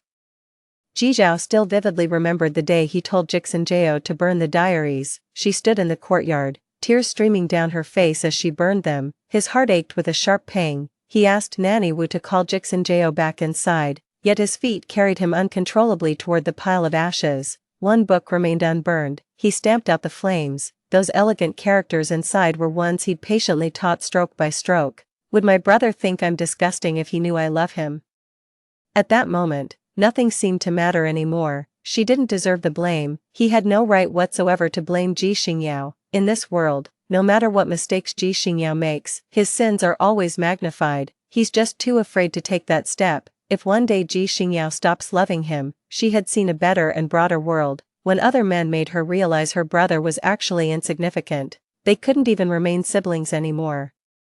That single step he took would lead him to eternal damnation. That night, he even had a twisted thought. He almost wished he shared blood ties with Ji Xingyao. At least then there'd be an indelible bond between them. He was utterly terrified when he realized Ji Xingyao despised Lin Shiyun. For the first time, he didn't distance himself from someone his sister disliked. He thought it'd be best to make Ji Xingyao give up. She would grow up someday, and leave him eventually. The moment Ji Xingyao finally woke after days in a coma, sobbing apologies, and calling herself a wretched fool, all he wanted to say was, he was the real bastard, 1,000 times worse than she could ever be. Worse still, he was a coward through and through. Ji Xingyao was left alone to bear the weight of their shared sin. Ji Zhao finally understood. He would go speak to Ji Xingyao. At worst, we'll disappear to someplace where no one knows us. But that moment of hesitation cost him his sister forever. By the time Ji Zhao came to his senses, he had already made all the funeral arrangements for Jixinjao. That small urn now held the remains of the person he loved most. She used to be so full of life and energy. How can anyone stand being cooped up in such a cramped space? My senses came flooding back belatedly. Countless blades seemed to sprout from my internal organs. He retched violently, his body convulsing. The razor blade sliced through his esophagus and throat, yet in the end, nothing came up. He could only spend his days confined to Ji Xingyao's room, the last place on earth that still carried her scent. Time had lost all meaning. His life had effectively ended the day his sister died. Just a wall away, Uncle Zhang and Aunt Wu were consumed with anxiety. We've consulted so many therapists, but nothing helps. This looks like a case of lost soul. They say the temple north of town works miracles. 10. I never thought I'd wake up again, in the dimly lit rental room. There lay an admission letter. The name written there was Ji Xingyao. I actually reincarnated into a body with the exact same name. This Ji Xingyao didn't look much like me. She was an orphan who grew up without parents. Social interactions are almost non-existent in their simplicity. It feels like some glitch in the world's programming. This place might as well be on another planet compared to where I used to live. Suddenly, everything I'd ever hoped for seemed to fall into place. My heart remained unsettled for the longest time. The brocade pouch still lay quietly in my palm, only now, the lingering warmth within seemed to have faded. It was just an ordinary piece of cloth now. I've decided to live on as Ji Xingyao. Seasons came and went in their endless cycle. 3 years passed in the blink of an eye. During that time, I'd occasionally search for news about Ji Zhao. My fall from the building caused quite a scandal back then. Even the media swarmed in to cover the story. Zhang Henian and his entire corrupt network were brought down. Lin Shiyun seems to have come out unscathed. This is actually for the best. Everything's back on track. I guess it's time I let go. At first, life without my brother was really tough. My packed schedule left no room for overthinking. Before I knew it, it became second nature. Ji Zhao turns me into a complete airhead. The moment he's gone, my brain cells come marching back. So I decided to get myself a boyfriend.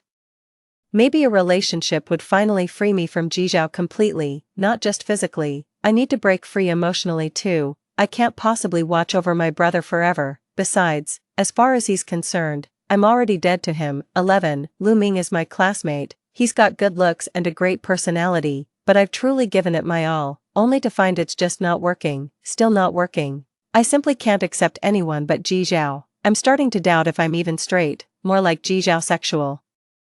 That night, I went drinking with Lu Ming to clear the air, ended up with him getting wasted and spilling all his secrets. I need to come clean with you. The truth is I have feelings for my brother. No one could understand the redemptive relief when those words finally came out. Lu Ming kept drinking between sobs and bouts of vomiting. I thought you were really attractive and had a unique personality. Wanted to give it a shot to see if you could turn me straight. Tried it and realized it's just not happening. It's just not possible. I just love my brother, and I'll never love anyone else my whole life. Those were exactly my lines. Because of this special connection, Lu Ming and I became best friends. He was torn about whether to address the unspoken tension between him and his brother. My advice is, don't. One wrong move, and you might end up brotherless in the wilderness, just like me. Lu Ming was scared too. So he never dared to speak up all through college, still working hard to find a way to fix himself. I doubt it'll work. That day, he sidled up to me again. Hey, did you hear about the 2 exchange students in our department? There's a welcome party tonight. Rumor has it they're real lookers. Come on, let's go. The moment we entered the private booth at the bar, an inexplicable sense of foreboding washed over me. The class monitor from next door whispered conspiratorially to us, "This exchange student is quite the big shot. Started his own business right after entering college. Word is he went all out, and now he's worth over 100 million. Rumor has it he's here to discuss some project with our school. Sweet, let's hitch a ride on his coattails then." Lu Ming muttered disdainfully beside me, "Big deal."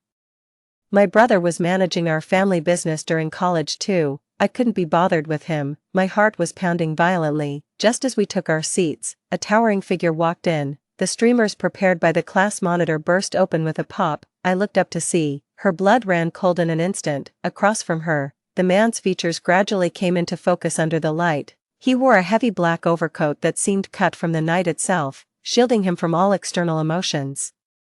A conspicuous earring adorned his left earlobe. Upon closer inspection, it revealed itself to be shaped like a star. Jizhao. 12. How could it be Jizhao? My vision swam with dizziness. The class monitor pulled the ribbon and announced enthusiastically, "Welcome, classmates Jizhao and Lin Shiyun." Only then did I notice Lin Shiyun trailing behind Jizhao, looking listless. Everyone began speculating. They really are quite the attractive pair. Do you think they might be dating?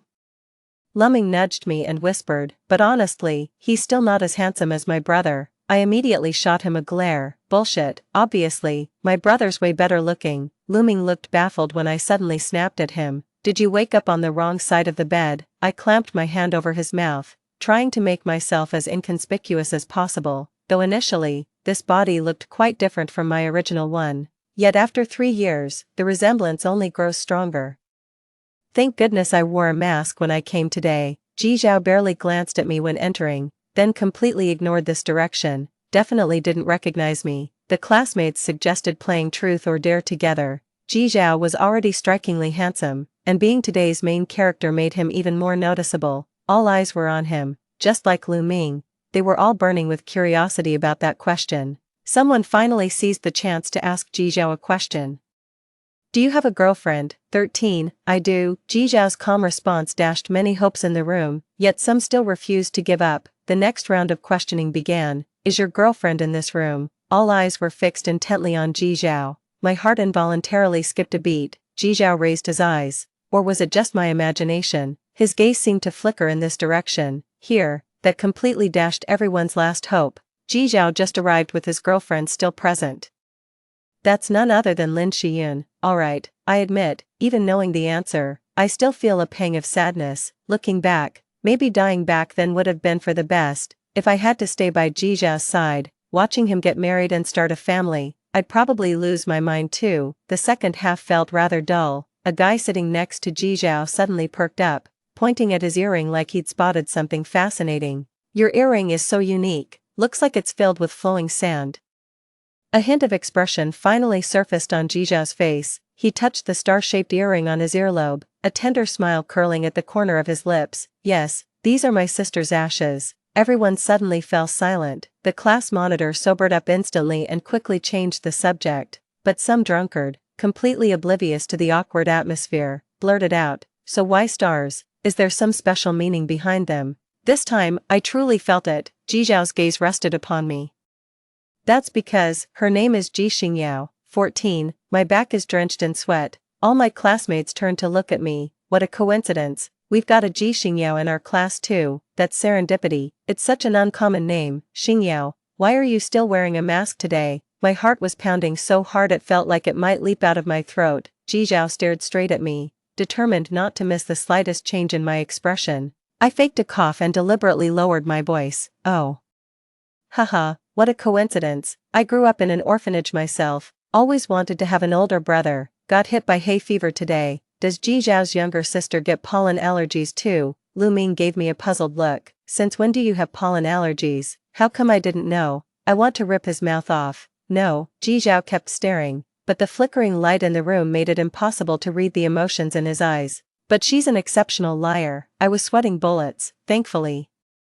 No one pressed the issue further. Even after getting back, I still felt shaken. I could tell Ji Zhao had taken notice of me because of that name. For the next few days, I kept avoiding him and Lin Shiyun while maintaining my pollen allergy act. The mask felt permanently fused to my face. Exchange students' daily routines were quite different from ours. Ji Zhao had already moved on with his life. Soon enough, he'd forget all about me, the girl who just happened to share his sister's name.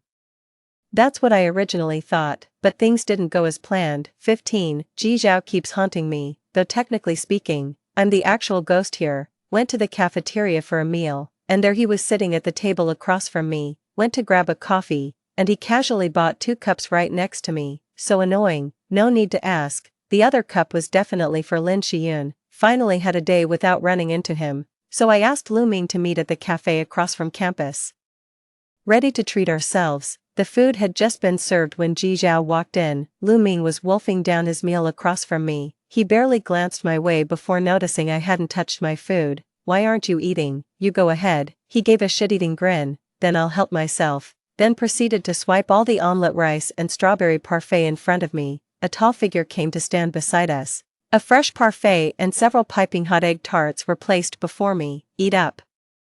I looked up at Ji Zhao, feeling a sudden lump in my throat. Finally, I steeled myself. She looped her arm through Lu Ming's. "Thanks, but if I want some, my boyfriend will buy it for me." The air froze for a split second. Lu Ming looked up from his meal, though a bit confused. She proved why best friends are the real MVPs. In a flash, he read my mind and pulled me into a protective side hug, summoning his most stereotypically macho voice. He told Ji Zhao, "Handsome, my girl's on a diet, not happening." Me, Ji Zhao, alright, I believe he did his best. Without another word, Ji Zhao turned and walked out of the shop. I stared blankly at the parfait and egg tarts on the table long after his figure vanished around the street corner. Lu Ming's expression darkened as he sensed something amiss. "Has he been harassing you?" I shook my head, at a loss for how to even begin explaining such matters. "Drop it, pretend to be my boyfriend for a while." 16. Lu Ming became wary and started accompanying me to and from school every day. Because of this incident, he didn't think too highly of Ji Zhao, but after that day, Ji Zhao seemed to vanish from my life without a trace. I suppose he finally figured things out. I'm not his sister. His real sister would never bear to see him hurt. That evening, Lu Ming came scurrying over with a sneaky grin. "I've got some juicy gossip. Remember that other exchange student who came with Ji Zhao recently?" I nodded. "You mean Lin Shiyun?" "Yeah, that's her. The confession wall's been roasting her all morning. Apparently she's two-timing, playing both sides. She just got here and already hooked up with multiple guys. Serves that Ji Zhao right for harassing you. Karma's biting him back through his own girlfriend." I shot up from my chair with a sudden whoosh, startling Lu Ming. "Say that again." I said Lin Shiyun cheated on Ji Zhao. Everything after that became white noise. Before I knew it, I was already running out the door. "She has class this afternoon." The sky darkened ominously, as if a storm was brewing. When I reached their classroom, everyone had already left, only Lin Shiyun remained. Her body froze the moment she saw me. I removed my face mask. revealing a face that already bore 50% resemblance to mine. Lin Shiyun's pupils contracted, her body trembling involuntarily. "What are you afraid of?" Step by step I advanced, forcing Lin Shiyun into retreat, beads of cold sweat forming on her forehead, until I had her cornered against the wall, gripping her collar. "Didn't he treat you right? Didn't you get what you wanted?" Lin Shiyun's eyes were wide with terror as she shook her head desperately. "Now you're scared. Don't think I'll let you off even if I become a ghost. Why did you do this to him? Answer me." Suddenly, I saw the truth reflected in Lin Shiyun's tear-filled eyes. Her gaze seemed to go right through me. Then, with trembling hands, she pointed behind me. A thunderbolt split the sky. I whirled around, a fleeting glimmer of light, yet enough to reveal Ji Zhao's face. 16, this should do the trick, right? Lin Shiyun wrenched free from my weakened grasp and practically scrambled out the door in a frantic rush. It hit me all at once. I'd been had. My heart skipped a beat, then began pounding so violently it felt like it might burst from my chest. Bro, instinctively wanted to cover my mouth. But now, whether I call him brother or not makes no difference anymore. He'd recognized me long ago. Ji Zhao walked straight toward me. Useless. 2 lifetimes, 2 bodies, yet not a drop of blood relation to Ji Zhao. Yet I'm completely dominated by his bloodline. Only today did I realize how hard it is to just turn tail and run. Ji Zhao must be furious, mad that I'm alive and right under his nose, yet refusing to acknowledge him. "You always bite your nails when you're angry. That time you thought I bought the second coffee for Lin Shiyun and ended up biting your mask in rage. Priceless. You always play with your hair when lying. You twisted your hair 3 times when claiming Luming was your boyfriend. Thunder makes you scrunch up your nose in fear. Just like you did now. Yao Yao, how could you ever think I wouldn't recognize you? Fine, I'm being an idiot." Before I could even utter I was wrong, Ji Zhao suddenly burst into laughter. It was a chilling laugh. That laugh gives me the creeps. "Do you hate me, big bro? Do you despise me, brother? Why are you pretending not to know me? How can I ever earn your forgiveness?" The barrage of questions left me utterly disoriented.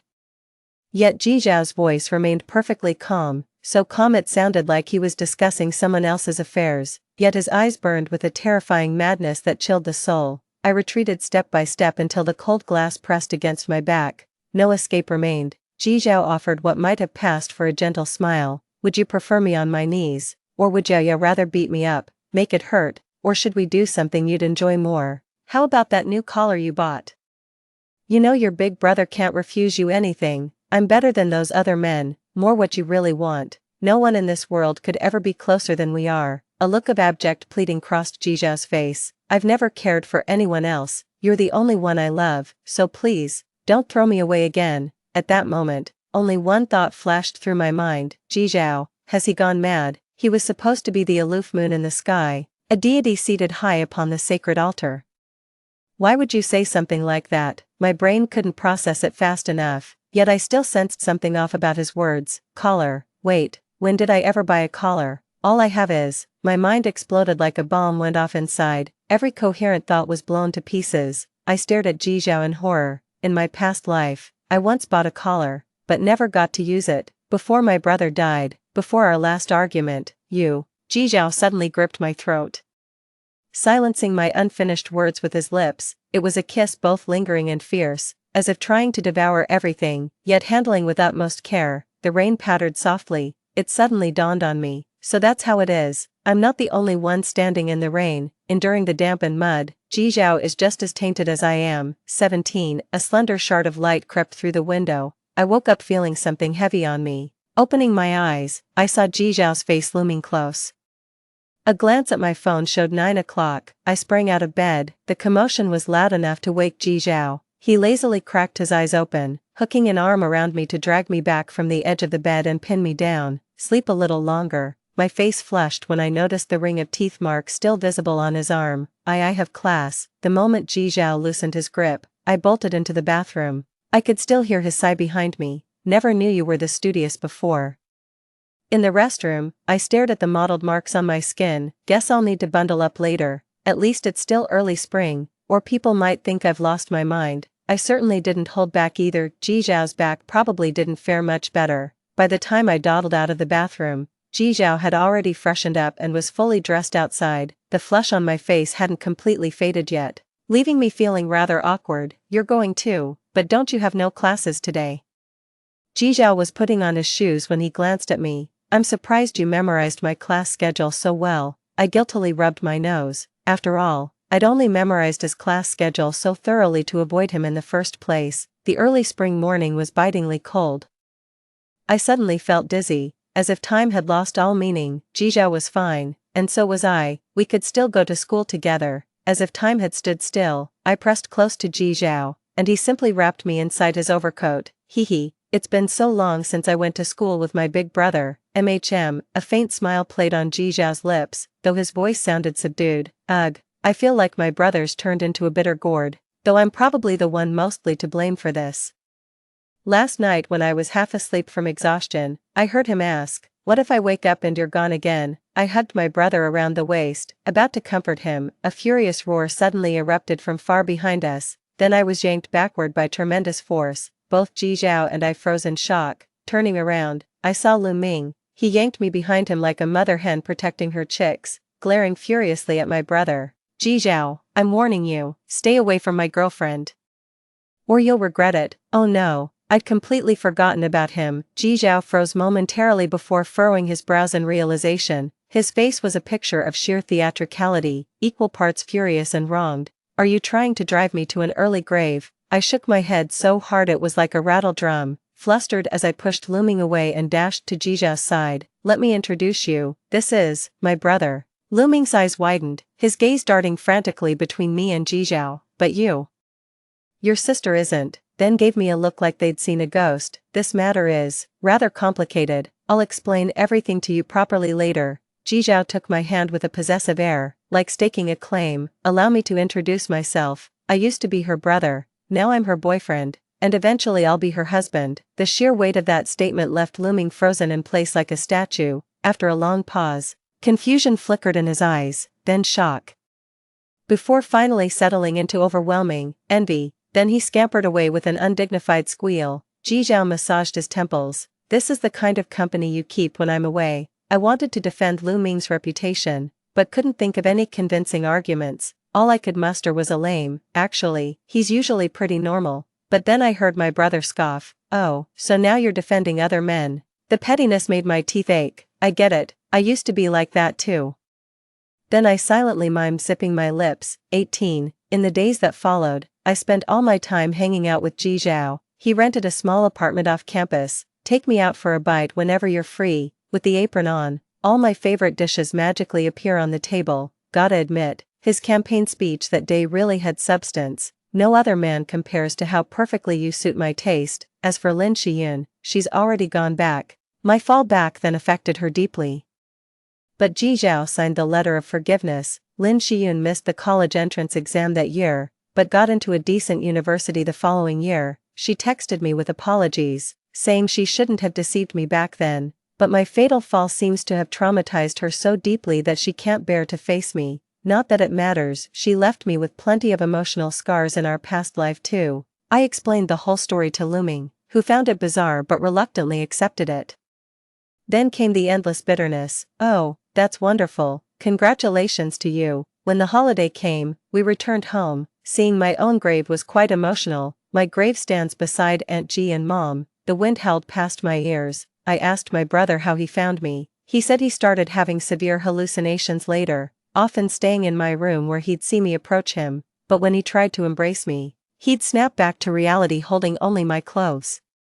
Uncle Zhang and Aunt Wu thought I couldn't go on like this, so they took me to that temple in the northern part of town. There, I saw our past lives. I listened quietly, my eyes stinging, and buried myself in Ji Zhao's arms. "I'm sorry, brother. I owe you an apology. I was terrified back then, terrified that just by having me around, I'd get you expelled again, and eventually get you killed. In that case, it'd be better if I never existed." Ji Zhao covered my mouth. "But without you, what's the difference between living and dying? Isn't that what you're thinking too?" He soothingly stroked my forehead. "The abbot said you weren't dead, so I kept searching. Just as I thought, my brother's truly kind-hearted, always doing good deeds. He doesn't need to kowtow for 50 years like I do." Then one day at the temple, I met a man named Luchuan who came for dream interpretation. He said his stepbrother kept haunting his dreams at night, doing bizarre things, and asked how to break the cycle. While talking, he showed me his brother's photo. it was a group shot with you standing right beside him. How could I not recognize you? I was utterly stunned. My brother and Luchuan could practically form a victim's alliance. All I ask is for him to live a safe and smooth life. But now that Jizhao knows about his past life,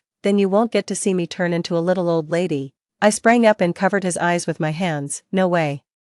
You've got to forget this. Jizhao caught my mischievous hand, finally flashing a genuine smile. I won't forget, but you haven't seen me grow into an old man yet. Tears instantly welled up in my eyes. He gently kissed away my tears, his eyes crinkling with a smile, his voice impossibly tender. So this time, you'll have to become a little old lady and watch me turn into a grandfather with your own eyes. The end. Story 2. When my wedding with Xia Lanqing was approaching, her stepsister's husband died. After she returned to the Xia family, she suffered from severe depression. She couldn't leave Xia Lanqing at any time or place. Even when I was on a business trip, she slept with Xia Lanqing. When Xia Lanqing woke up and found out, he frowned slightly, and a trace of impatience flashed in the bottom of his eyes. He thought I would make a scene. Unexpectedly, I just closed the door silently. It was the same in my previous life. I couldn't bear the betrayal and made it known to everyone, ending up in a bad reputation. I was even sent to prison by Xia Lanqing on the charge of slandering his stepsister's reputation, and finally died from humiliation. I woke up from the nightmare, and now I have a chance to start over. I clenched the offer from the research institute that I once rejected for love and swore not to make the same mistakes again. On the day I left Jing City, Xia Lanqing panicked. 1. When Xia Lanqing and Jiangwan came downstairs after packing their clothes, I just received the offer from the research institute in Hong Kong City. Tanshu, I hope you can report on time. After I replied with an okay, I finally let out a sigh of relief. Fortunately, it's still in time this time. I was reborn 3 months after Jiangwan came back. In my previous life, when I received the offer, I was discussing the wedding with Xia Lanqing. When he knew that I intended to develop in Hong Kong City, he said, "We're just getting married and you want to be in a long-distance relationship. Shu, you know I can't accept that. If you insist on going, then we'll cancel the wedding." At that time, I was deeply trapped in the love that Xia Lanqing wove for me and couldn't see the whole picture. I gave up my dream, and later I even lost my life. Shu, did you hear what I'm saying? Xia Lanqing's tone suddenly rose, pulling my wandering thoughts back. His tone was obviously full of dissatisfaction. At this moment, Jiangwan was hiding behind Xia Lanqing, as delicate as a flower about to wither, swaying, and her eyes were a little red. It seemed that she had just cried. There was also a thick layer of gauze wrapped around her wrist. It was my birthday last week. Xia Lanqing originally wanted to accompany me to see the aurora, but it ended with her attempt to commit suicide by cutting her wrist. I said indifferently, "What's the matter?" Xia Lanqing frowned. "Wan's mood has been unstable recently, so I was trying to. Don't get the wrong idea." I was slightly taken aback, feeling a bit surprised. In my previous life, since Jiangwan came back, Xia Lanqing rarely took my feelings into account, even if I mentioned it.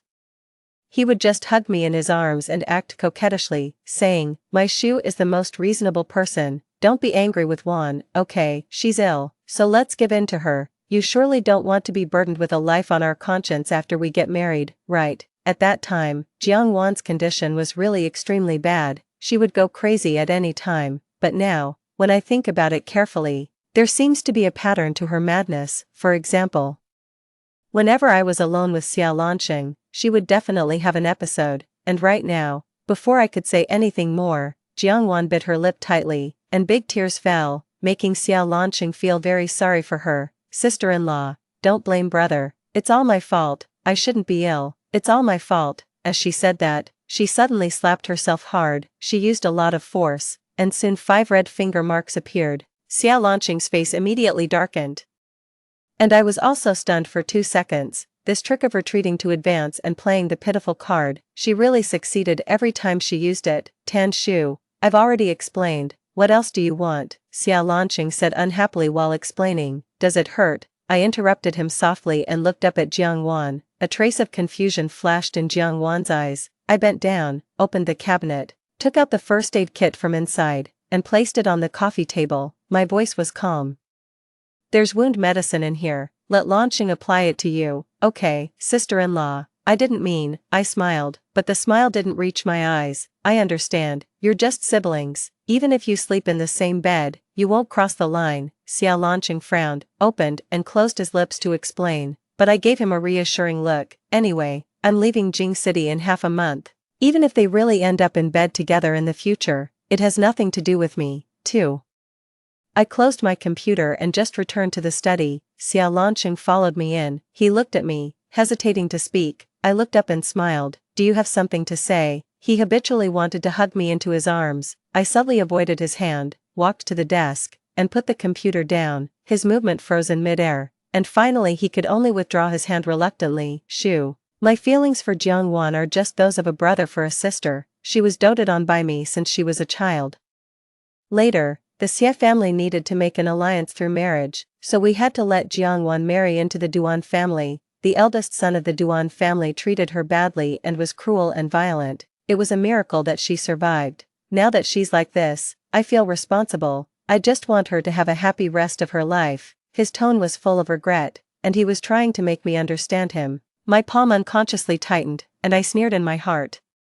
When Jiangwan first returned to Jing City, I treated her even better than Xiao Lanqing. I was willing to give her anything she wanted. I really regarded her as my sister and loved her, but she shouldn't have crossed the line again and again. She climbed into Xiao Lanqing's bed wearing only thin clothes at night and slept with him. In my previous life, she even drugged Xiao Lanqing, had an intimate relationship with him, and sent photos of them in bed to challenge my bottom line.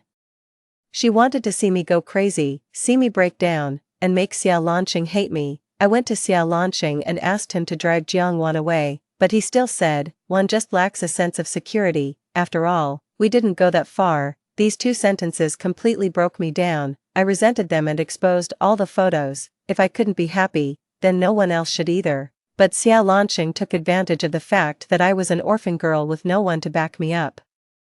He turned the tables on me. He said that I failed to win his love. He accused me of slandering his stepsister, sued me in court, and I was sentenced to 3 years in prison. Eventually, I was humiliated to death by the prison warden. Shoo, you can understand me, right? Xiao Lanqing looked at me seriously. I nodded. He seemed to let out a sigh of relief. Then I'll accompany you to try on the wedding dress tomorrow. I just smiled. I neither agreed nor refused. 3.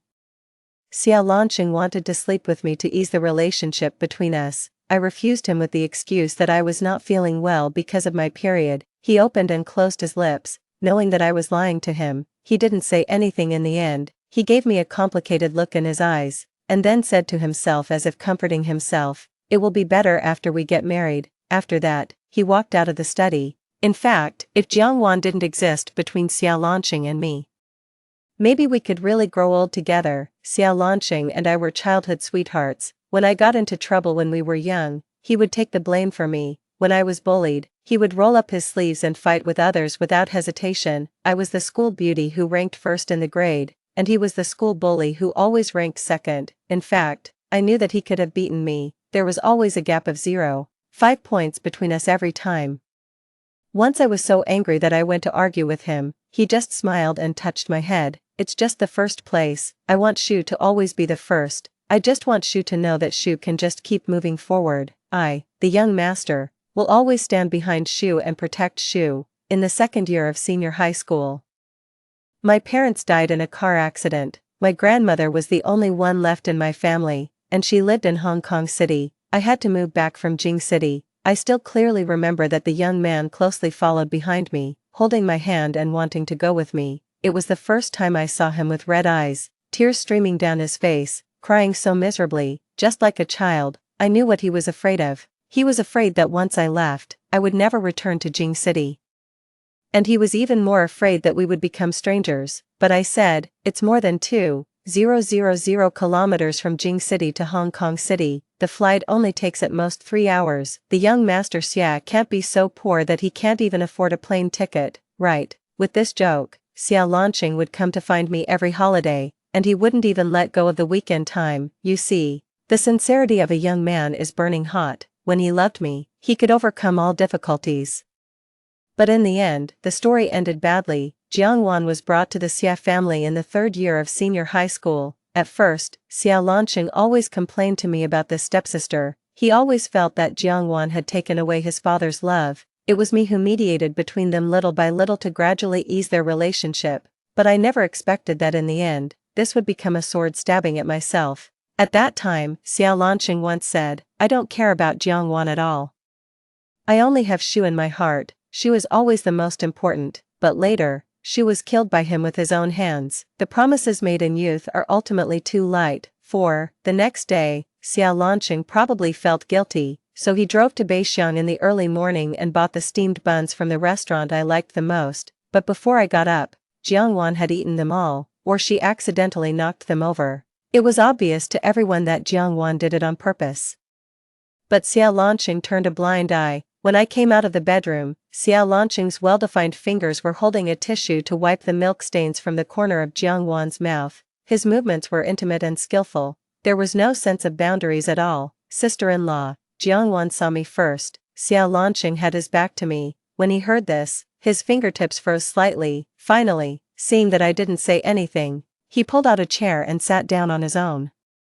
He wanted to explain. Just now Jiangwan timidly poured me a glass of milk and handed it to me. Sister-in-law, don't be angry with brother because of me. My hands were all greasy just now, so brother helped me wipe my mouth. As she said that, she pushed the milk cup towards me again. There were oil stains from the buns on the cup. I subconsciously frowned. You drink it yourself. As soon as the last syllable fell, Jiangwan's hands began to tremble slightly, and her eyes were filled with tears. On the verge of falling, she bit her lip tightly and maintained the same posture. Xiao Lanqing's eyes turned a little colder, and he said in a reproachful tone, Shu, Wan has already given you a way out. Can't you just accept it? Why do you have to make things difficult for her? Suddenly, I twitched the corners of my mouth and looked at him with a half-smile. Xiao Lanqing, I'm allergic to milk. Have you forgotten? Xiao Lanqing was stunned in confusion, opened and closed his lips, and finally fell silent. He didn't dare to look at me and avoided my gaze. A trace of guilt flashed in the bottom of his eyes. If it were the previous Xiao Lanqing, he would never have forgotten. He remembered what I was allergic to and what I couldn't eat even better than I did. Xiao Lanqing, have you also realized that the balance in your heart no longer favors me? 5. I stood up and left, and the chair made a slight noise. Jiangwan seemed to be frightened by my movement. Ah, she let out a cry of surprise. She didn't hold the cup in her hand firmly and it fell to the ground. Suddenly, the glass shattered everywhere, and she stumbled. She fell to the ground, allowing the broken glass to pierce into her palm. Sobs could be faintly heard. The corner of my mouth twitched involuntarily. For a moment, Xiao Lanqing suddenly pushed me aside. I didn't react in time, and my lower back hit the sharp corner of the wine cabinet next to me heavily. I let out a muffled groan in pain and frowned tightly. Xiao Lanqing anxiously knelt down on one knee, bent over to check Jiangwan's injury, and asked worriedly, does it hurt? Her eyes were red, and tears fell involuntarily. She shook her head. Her gaze was on me from time to time. When Xiao Lanqing looked at her, she quickly avoided his gaze and lowered her eyes. It wasn't sister-in-law who pushed me. Brother, don't blame her. When I heard this, I was so angry that I laughed.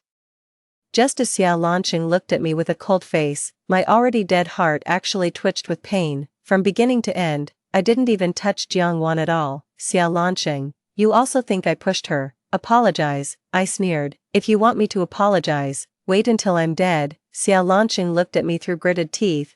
Just as he was about to argue with me, Jiangwan cried even more violently. She carefully tugged at Xiao Lanqing's arm. Brother, don't quarrel with sister-in-law.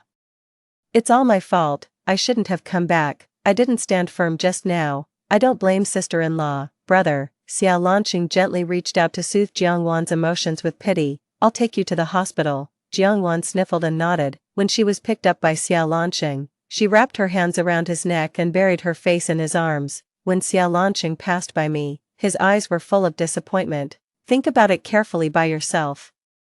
The moment the door was slammed shut, I looked at the mess on the floor and couldn't help but chuckle. A self-deprecating laugh. Xiao Lanqing seems to have forgotten. Today he said he would accompany me to try on the wedding dress. Fortunately, I didn't expect it. 6. 10 days before reporting to the Research Institute in Hong Kong City, the person in charge of the Research Institute arranged my itinerary for me, and I began to take stock of the property under my name over the years. This villa was given to me by Grandma Xia as a bridal chamber. The decoration of the house was personally designed by Xiao Lanqing and me. From the overall design structure to every brick and tile, it was filled with our memories. We even decorated the baby room. Xia Lanqing liked girls, so he turned the room into a princess castle, beautiful and dreamy, but in the end, the baby crib never came in. Jiangwan occupied the room first, when I finished packing and put the house up for sale. It was already dark. Several messages popped up on my WeChat. They were sent by Jiangwan. She was wearing the wedding dress that I had commissioned someone to design. Jiangwan was much thinner than me, and it was obvious that the chest part had been modified. After I refuted Xia Lanqing's face that day and we parted unhappily, we almost didn't talk to each other. He refused to bow his head, and I refused to give in. Today he took Jiangwan to try on the wedding dress. It's really ridiculous. Does he want to force me to break my spirit and beg for peace? In my previous life, I would have started to break down by now. Jiangwan, sister-in-law, brother, and I came to get the wedding dress for you. I didn't reply. I just took a screenshot and then exited the chat window with her. At the same time, the big shot in Hong Kong City also sent me a message. The weather in Hong Kong City has turned cooler recently. I was a bit taken aback, but I still replied with a okay. Duan Jingxi and I are neighbors. He is 4 years older than me. Grandma regards him as her own grandson. When I first arrived in Hong Kong City, he helped me a lot. In my previous life, after I graduated from Peking University, he personally came to Peking University to invite me to join their Science and Technology Research Institute, but I refused. I was willing to stay in the Xie family and start from the bottom. For a full 3 years, I still couldn't get involved in the research projects of the Xie family. Duan Jingxi came to me several times and patiently said to me, with your abilities, there's no need to waste your time here, Tan Shu. I can't judge your relationship with Xia Lanqing, but I want to tell you that the right person will stand by your future. He admired my abilities and was unwilling to see me buried like this, but at that time, I firmly believed that love was more important than everything, including my future. In the end, I lost everything. Later, Duan Jingxi stopped coming to me. Maybe he was disappointed. Fortunately, it's not too late in this life. Duan Jingxi, waiting for you. 7. When Xia Lanqing came back, it was already late at night. He seemed to have drunk some wine, carrying a faint smell of alcohol, and there was a blush on his face. When I was sitting on the sofa discussing the equity transfer agreement of the Xie family with others, he happened to come over. Before he could see clearly, I had already closed my computer. Didn't Jiangwan come back? I looked towards the entrance. I was quite surprised. I thought Xia Lanqing and Jiangwan were inseparable. To be honest, Xia Lanqing's face is really attractive. When Jiangwan first arrived at the company, she squeezed out the secretary who was originally by his side. It was only when that secretary came to me crying that I knew. The secretary also had some feelings for Xia Lanqing. The signs had been there for a while, but Jiangwan nipped it in the bud. The sense of a mistress towards another mistress is just accurate. Xia Lanqing looked at me pitifully. Shu, why do you have to make things difficult for Wan? I don't care about the thing that you pushed her that day, and Wan has also forgiven you. She is my only sister, and I don't want her to get hurt, so you choose to wrong me, right? I said calmly. Xia Lanqing pursed his lips and didn't speak, because he knew that no matter what happened, I would always stand by his side. We have the friendship of being childhood sweethearts and have long become an inalienable part of each other. We were destined to be together.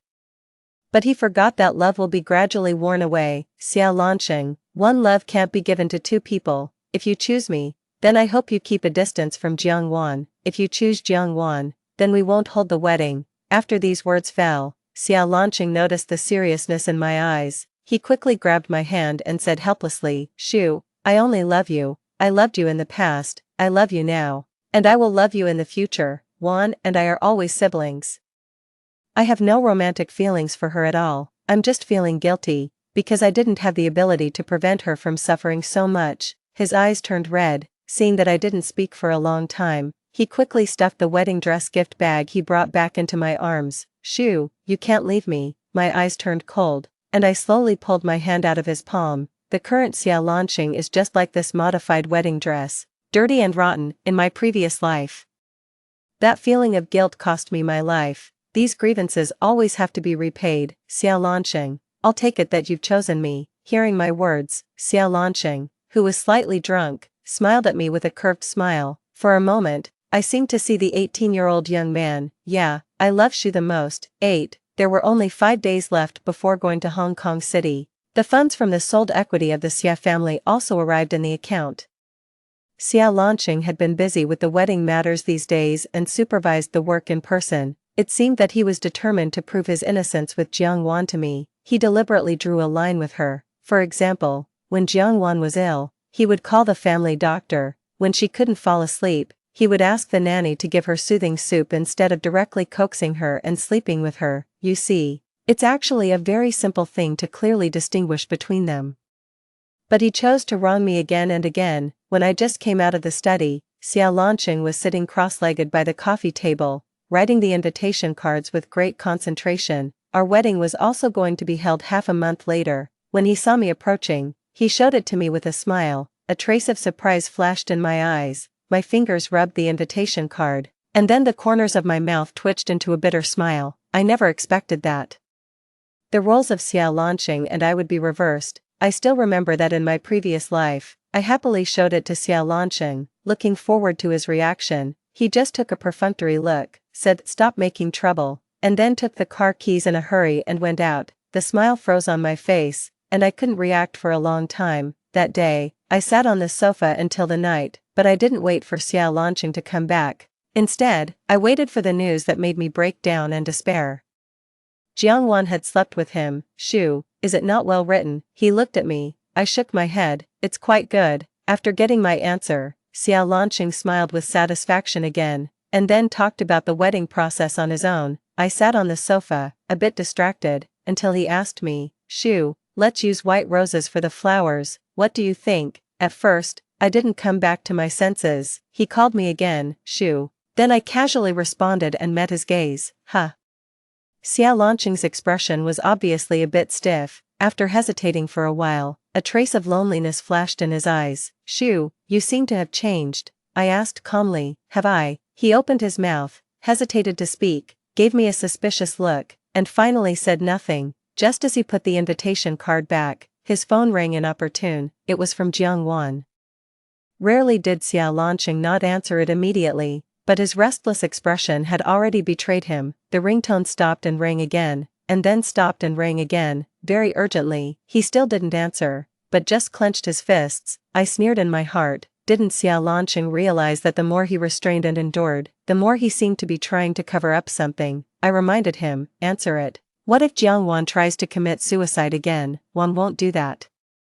Although he said so, Xiao Lanqing only hesitated for a second before answering the phone. He put it on speakerphone. Jiang Wan's exploratory and pitiful voice came from the other side. "Brother, can you come and accompany me? I know sister-in-law doesn't like me, but I really can't fall asleep tonight. As soon as I close my eyes, I think of everything I experienced in the Duan family, and I remember the eldest son of the Duan family whipping me." Her voice became weaker and weaker, and there was a faint nasal sound. Xiao Lanqing tightened his grip on the phone a bit and glanced at me inadvertently. Jiang Wan sniffled and said again, "Sorry, brother, I crossed the line. I shouldn't have disturbed you and sister-in-law." Xiao Lanqing thought for a while. Just as he was about to speak, I spoke first. "You can go if you want. After all, you only have this one sister." He was suddenly taken aback. "Shu." Even Jiang Wan's crying on the other side stopped for a few seconds. There was a bit of confusion in Xiao Lanqing's eyes. "Shu, you weren't like this before." "Yeah, in the past, I would have made a huge scene, not to mention always pushing Xiao Lanqing towards Jiang Wan, but that was just in the past." I sneered in my heart, but didn't show it on my face. The corners of my lips lifted slightly. "If I asked you to stay and not go to Jiang Wan, would you listen to me?" He pursed his lips. Finally, he made a choice. "Shu, this is the last time, you see." He has already made a choice, yet he still deludes himself into thinking that he can be a good person in my eyes. 9. After Xiao Lanqing started the car, the feeling of unease in his heart surged up again. He clearly remembered the first time. It was when he woke up in the same bed as Jiang Wan and Tan Shu opened the door and bumped into them, and then silently closed the door for them. That day, he wanted to explain, but Tan Shu seemed not to care at all. Later, every time there was a conflict between him and Jiang Wan and he took Jiang Wan's side, facing Tan Shu's indifferent tone, that feeling of panic would always creep up to his heart from time to time, trying to engulf him. He always felt that Tan Shu was going to leave him, but when he thought about it carefully, how could it be possible? Without him, Tan Shu would have nothing. Her parents died in a car accident, and the only grandmother she had also left her when she was in university. Now in this world, he was her last relative and support. Thinking of this, he suppressed the uneasiness in his heart and rushed to the old house. When Jiangwan saw him, she threw herself into his arms at once. Her eyes were red, and it was obvious that she had cried a lot. What she murmured was all about worrying that he would abandon her. The more she talked, the more tears fell, and she couldn't stop them. He soothed Jiangwan with some pity. Recalling the day when Jiangwan returned to the Xie family, there were whip marks and scars all over her body, and there were also scars on her chest burned by cigarettes. She was skinny and her face was pale. The eldest son of the Duan family in Hong Kong City was resolute and his methods were cruel. He knew that, but back then, the Xie family was in a precarious situation due to the economic crisis, and they had no choice but to seek the Duan family as a backer. Jiangwan was the only victim of that crisis. At that time, he didn't have the ability and could only watch Jiangwan marry into the Duan family with red eyes. When he learned that Jiangwan had lived a life worse than that of an animal in that year, he was awakened by nightmares every night, and his guilt towards her became even deeper. Even though he knew that he was wronging Tan Shu, he still chose Jiangwan, because he knew that Tan Shu would understand him. Xia Lanqing sent Jiangwan back to her room and still soothed her to sleep as usual. There were still dried tears at the corners of her eyes. With red eyes, she carefully tugged at the corner of his clothes. "Brother, can you stay with me and sleep?" she asked softly, as if walking on thin ice. Jiangwan couldn't be unaware of his deliberate alienation these days. Originally, he wanted to refuse. He had promised Tan Shu that he would keep a distance from Jiangwan, although they were siblings.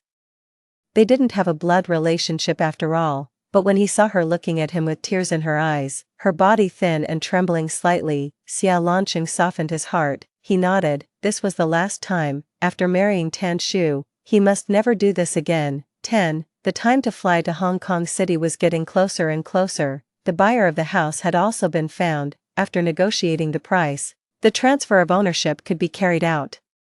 Xia Lanqing probably did something to let me down again. He ordered a bunch of fresh roses early in the morning and also arranged the breakfast. When I saw the things, I couldn't help but smile. As expected, Jiangwan also posted a new update on her WeChat moments at this time. "Brother is the best to me." The accompanying picture was a live photo. She was holding a bunch of roses and smiling brightly at the camera. Also in the picture was half of Xia Lanqing's fair wrist.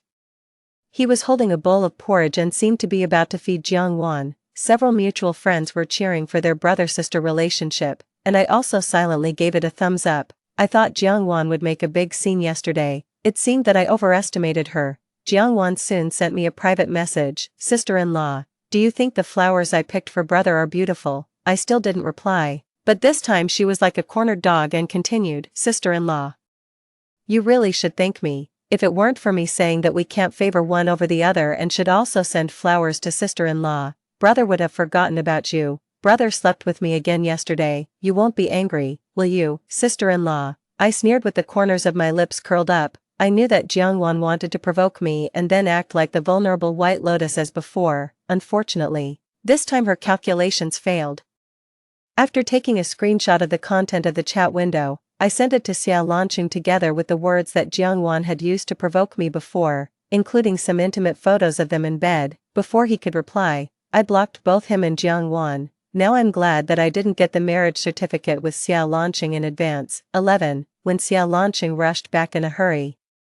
I had just confirmed the itinerary for the day after tomorrow with Duan Jingxi. He planned to first introduce me to the colleagues in the research institute and arranged a welcome banquet. I was sitting on the sofa, when I just looked up and met Xia Lanqing's gaze. He quickly walked in front of me and almost stumbled and fell. Before I could say anything, his long arm reached out and hugged me tightly into his arms. His whole face was buried in my shoulder and neck. His body trembled slightly. "Shu, I thought you really didn't want me anymore." My movement froze in midair, and I couldn't help but laugh out loud. Xia Lanqing's neck stiffened, and he slowly let go of me. "Shu, are you angry? I really didn't know that one sent you so many unintelligible messages behind my back. I'm really innocent with her. I didn't know about those photos she took," he quickly explained, staring at me. Of course, I knew that these photos were synthesized by Jiangwan with the help of others, but so what?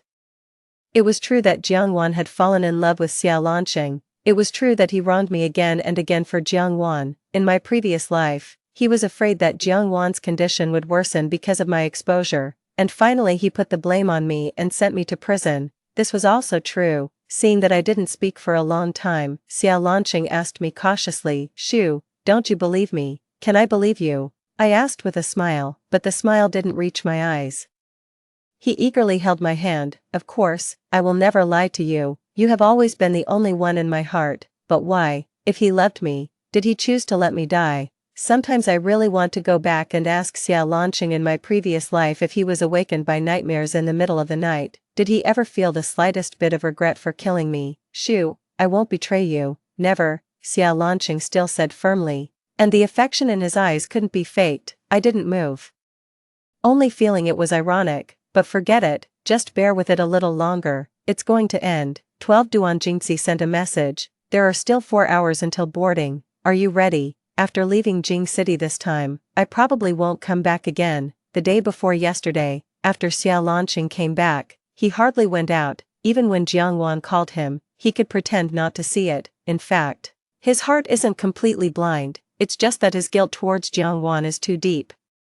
So he chooses to ignore her somewhat clumsy acting skills. Seeing that I didn't reply, Duan Jingxi sent another message, are you in any trouble? I slightly lifted my eyelids, looked at Xiao Lanqing who was preparing dinner in the kitchen, and sent a message saying, no. After that, the next second, the social platform exploded, the topic hashtag the true feelings of the Xia siblings in the wealthy family. Their affection stronger than gold became the most popular topic. When I clicked on it, it was a long surveillance video. Since I was reborn, I have installed surveillance cameras in the house, including the rooms of Jiang Wan and Xiao Lanqing in the old house. In these 3 months, it's clear how Jiang Wan has been pushing her luck under the pretext of being siblings, how she has acted like a delicate white lotus, how she has begged Xiao Lanqing to sleep with her by relying on her so-called depression, and how she has been provoking me, the legitimate partner, step by step.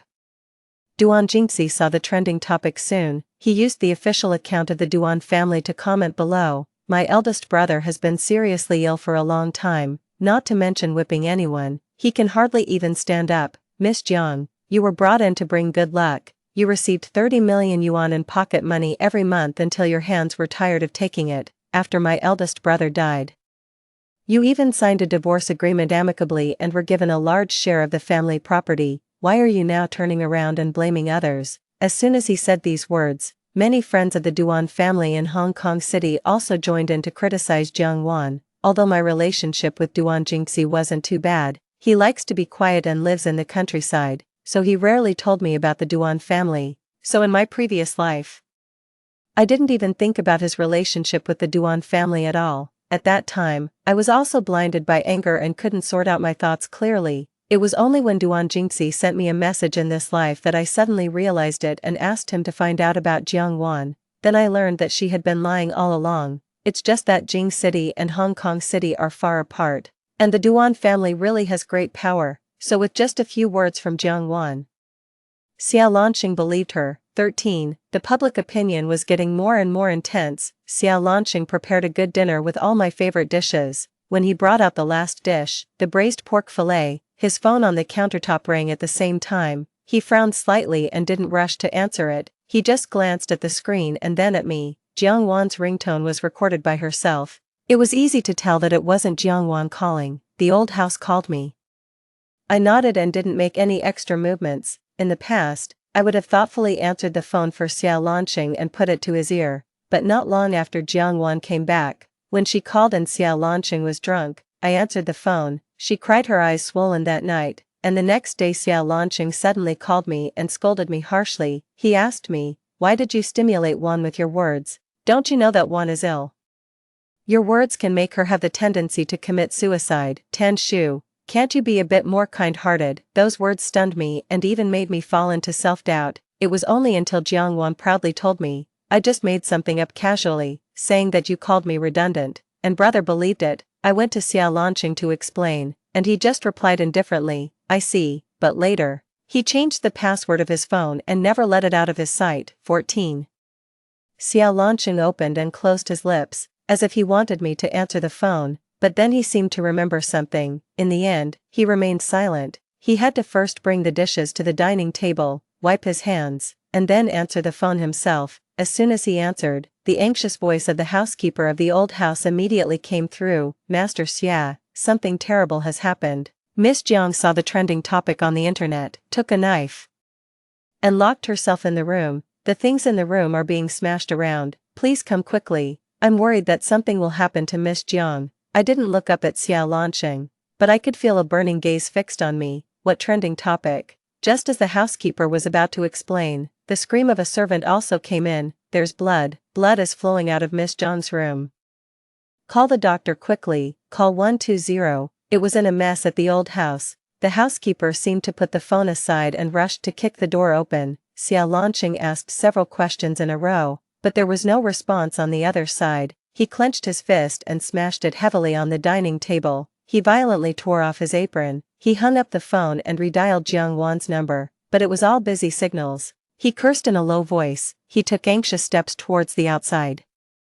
When he was near the entrance, he finally remembered me, who was still sitting on the sofa. I looked up cooperatively. The emotions in Xia Lanqing's eyes were extremely complicated. He was always weighing, considering, and thinking about how far I could give in for him. He clearly couldn't let go of Jiang Wan in his heart, but he also couldn't bear to let me go. Shoo, I'll be back soon. Can you eat first? I will definitely be back tonight, Xia Lanqing said firmly. I just smiled faintly. Being gentle and considerate, go ahead, he nodded and even looked back at me when he reached the door. It was as if he was very reluctant to leave. It's quite ironic. In my previous life, since Jiang Wan came back, he had never looked back for me, not even when I died. The sound of the car engine spread. Xia Lanqing left, and I had already packed my luggage. From now on, we'll go our separate ways and each find our own happiness. 15. Jiang Wan's attempt to commit suicide failed. In fact, she had never really tried to commit suicide, but her clumsy acting skills still made Xia Lanqing choose her. After Xia Lanqing read all the information on the social platform, he desperately suppressed his breathing, but the pain in his heart was like a sharp knife, mercilessly tearing his heart apart. Regret engulfed him completely like a huge monster. Jiang Wan wasn't ill, nor was she abused. She had been living better than anyone else. Many socialites in Hong Kong City had posted photos of them together. Jiang Wan could be seen at all kinds of high-class banquets. It was because she was unwilling to be a widow and was envious of the affection Xia Lanqing had for Tan Shu that she had the wrong thoughts and returned to Jing City. On every night when Xia Lanqing accompanied her to sleep, Jiang Wan would wake up in the middle of the night, leave marks on his body, and then take intimate photos and send them to Tan Shu. What's even more excessive is that, without his knowledge, she would arouse his desires and satisfy herself. The ridiculous thing is, Xia Lanqing claimed that he hadn't crossed the line with Jiang Wan, but which siblings would really be inseparable and even sleep in the same bed. What's more, they don't even have a blood relationship. Xia Lanqing watched the video where he used the excuse of their brother-sister relationship to silence Tan Shu again and again, and made Tan Shu compromise again and again. When Jiang Wan deliberately framed Tan Shu for pushing her and he pushed Tan Shu aside without hesitation and blamed her in a high-sounding manner, he was shaking all over with pain and choked up so much that he couldn't speak. He desperately wanted to see Tan Shu. Jiang Wan begged him not to leave and begged him to help her one last time. After the Duan family found out that she had slandered the eldest son of the Duan family for abusing her, they used all means to sue her, demanding the return of the property, and even released all the evidence of her extramarital affairs. The eldest son of the Duan family turned a blind eye before out of pity for her as she had married far away and was a young girl, but they didn't know that she was so scheming. Xia Lanqing didn't care about Jiang Wan anymore. When she knelt at his feet to please him, he kicked her in the chest. She directly spat out a mouthful of blood. 16. When Xia Lanqing rushed to the villa, the bell of 12 o'clock was just ringing. He quickened his pace, wanting to see Tan Shu quickly. He would explain everything to Tan Shu. He would never abandon her for Jiang Wan again. The disappointed look in Tan Shu's eyes and her lonely back in the video were still vivid in his mind. He had never thought about how painful it would be for Tan Shu, who was left behind. When he walked towards Jiang Wan, the lights in the living room weren't turned off. The food on the dining table had all gone cold, but there were no signs of it being touched. Tan Shu wasn't in the bedroom or the study. Even Tan Shu's things had been packed up cleanly, leaving only the things prepared for their wedding, the invitation cards on the coffee table, the wedding dress that had been ignored and piled in the corner, the happy characters pasted all over the wall. He took out his phone to call and send messages to Tan Shu, but only then did he realize. After Tan Shu blocked him that day, she never unblocked him, she had never forgiven him. Instead, she had been waiting to be completely disappointed in him, waiting to completely withdraw from their relationship, waiting for the day when she could completely abandon him. When Xiao Lanqing realized that Tan Shu would never come back, his hands couldn't stop shaking. He moved his lips and smiled self-deprecatingly. Tears fell down in big drops. 17. It took a full half a month. When Xiao Lanqing heard the news that Tan Shu had long since flown to Hong Kong City, he drove in a hurry to the airport. To his annoyance, Jiang Wan also followed. She clung tightly to the corner of his clothes and refused to let him leave. She was just like a shrew, and the inquisitive gazes of the strangers around them were all on them. Jiang Wan didn't hold back at all and cried loudly, "Brother, you can't abandon me. You said you would protect me forever. I'm your sister. You can't treat me like this for the sake of Tan Shu." In the past half a month, she had resorted to her old tricks again, cutting her wrist and attempting to commit suicide by taking medicine. She wanted to force Xiao Lanqing to help her. She made herself look so embarrassed and haggard, but no matter how much she made a scene, Xiao Lanqing didn't stay for her anymore. Even when he heard the news of her suicide attempt, he said heartlessly, "If you want to die, do it somewhere far away." The boarding announcement was still going on. There was a chill between Xiao Lanqing's eyebrows. He disgustedly forced Jiang Wan's hand apart. "Jiang Wan, I didn't settle accounts with you for everything you did to Tan Shu before. You should consider yourself lucky. You'd better stay away from me now, or I won't let you have an easy time." Jiang Wan was stunned for 2 seconds. She didn't believe that Xiao Lanqing would really ignore her. She was his nominal sister and had married into a family in Hong Kong City for the Xia family. How could Xiao Lanqing discard her after she had served her purpose? "Xiao Lanqing, don't you understand yet? You and I are the closest people. Tan Shu doesn't love you anymore." All of this was calculated by her. "She wants you and me to be ruined," she roared in a hoarse voice, on the verge of a breakdown. Xiao Lanqing's eyes immediately turned scarlet. He raised his hand and choked Jiang Wan's neck, warning through gritted teeth, "She won't stop loving me, even if it was all calculated by Shu. I'm willing to accept it." Hearing this, Jiang Wan twitched the corners of her mouth, and there was a strange smile on her pale face. "Xiao Lanqing, you're really pathetic." In the past, when Tan Shu loved him, he turned a blind eye.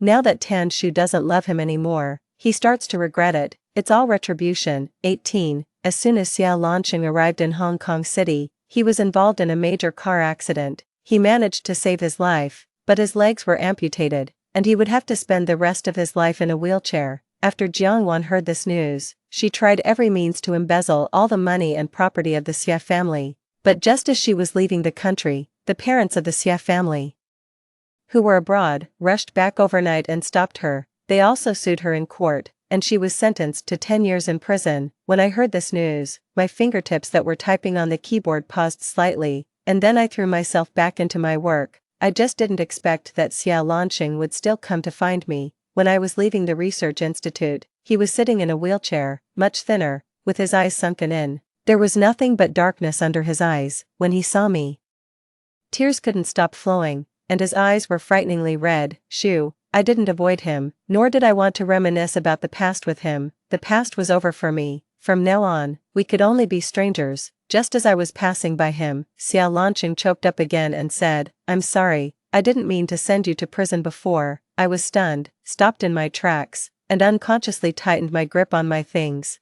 He was reborn too, in an instant. I seemed to be pulled back to that cold prison. I desperately shouted for help, but I was even more brutally abused by the prison warden. I was slapped in the face, whipped with a belt until my body was covered in injuries, and there were all kinds of disgusting ambiguous marks on my body. This went on for a whole year. I just wanted to temper your temper at that time. I didn't know you would be. When I found out that you were humiliated to death, I had nightmares every night. I didn't know that Jiang Wan had bribed the prison warden. "Shu, I'm sorry, I'm so sorry." I took a deep breath. Xiao Lanqing had tears all over his face. He looked up at me with his pale face. "Shu, did you come back too?" I didn't deny it, and there was no need to deny it anymore. When he knew that I intended to develop in Hong Kong City, he asked me cautiously. I laughed out loud. "There's no need for that. If you have the ability, make up for the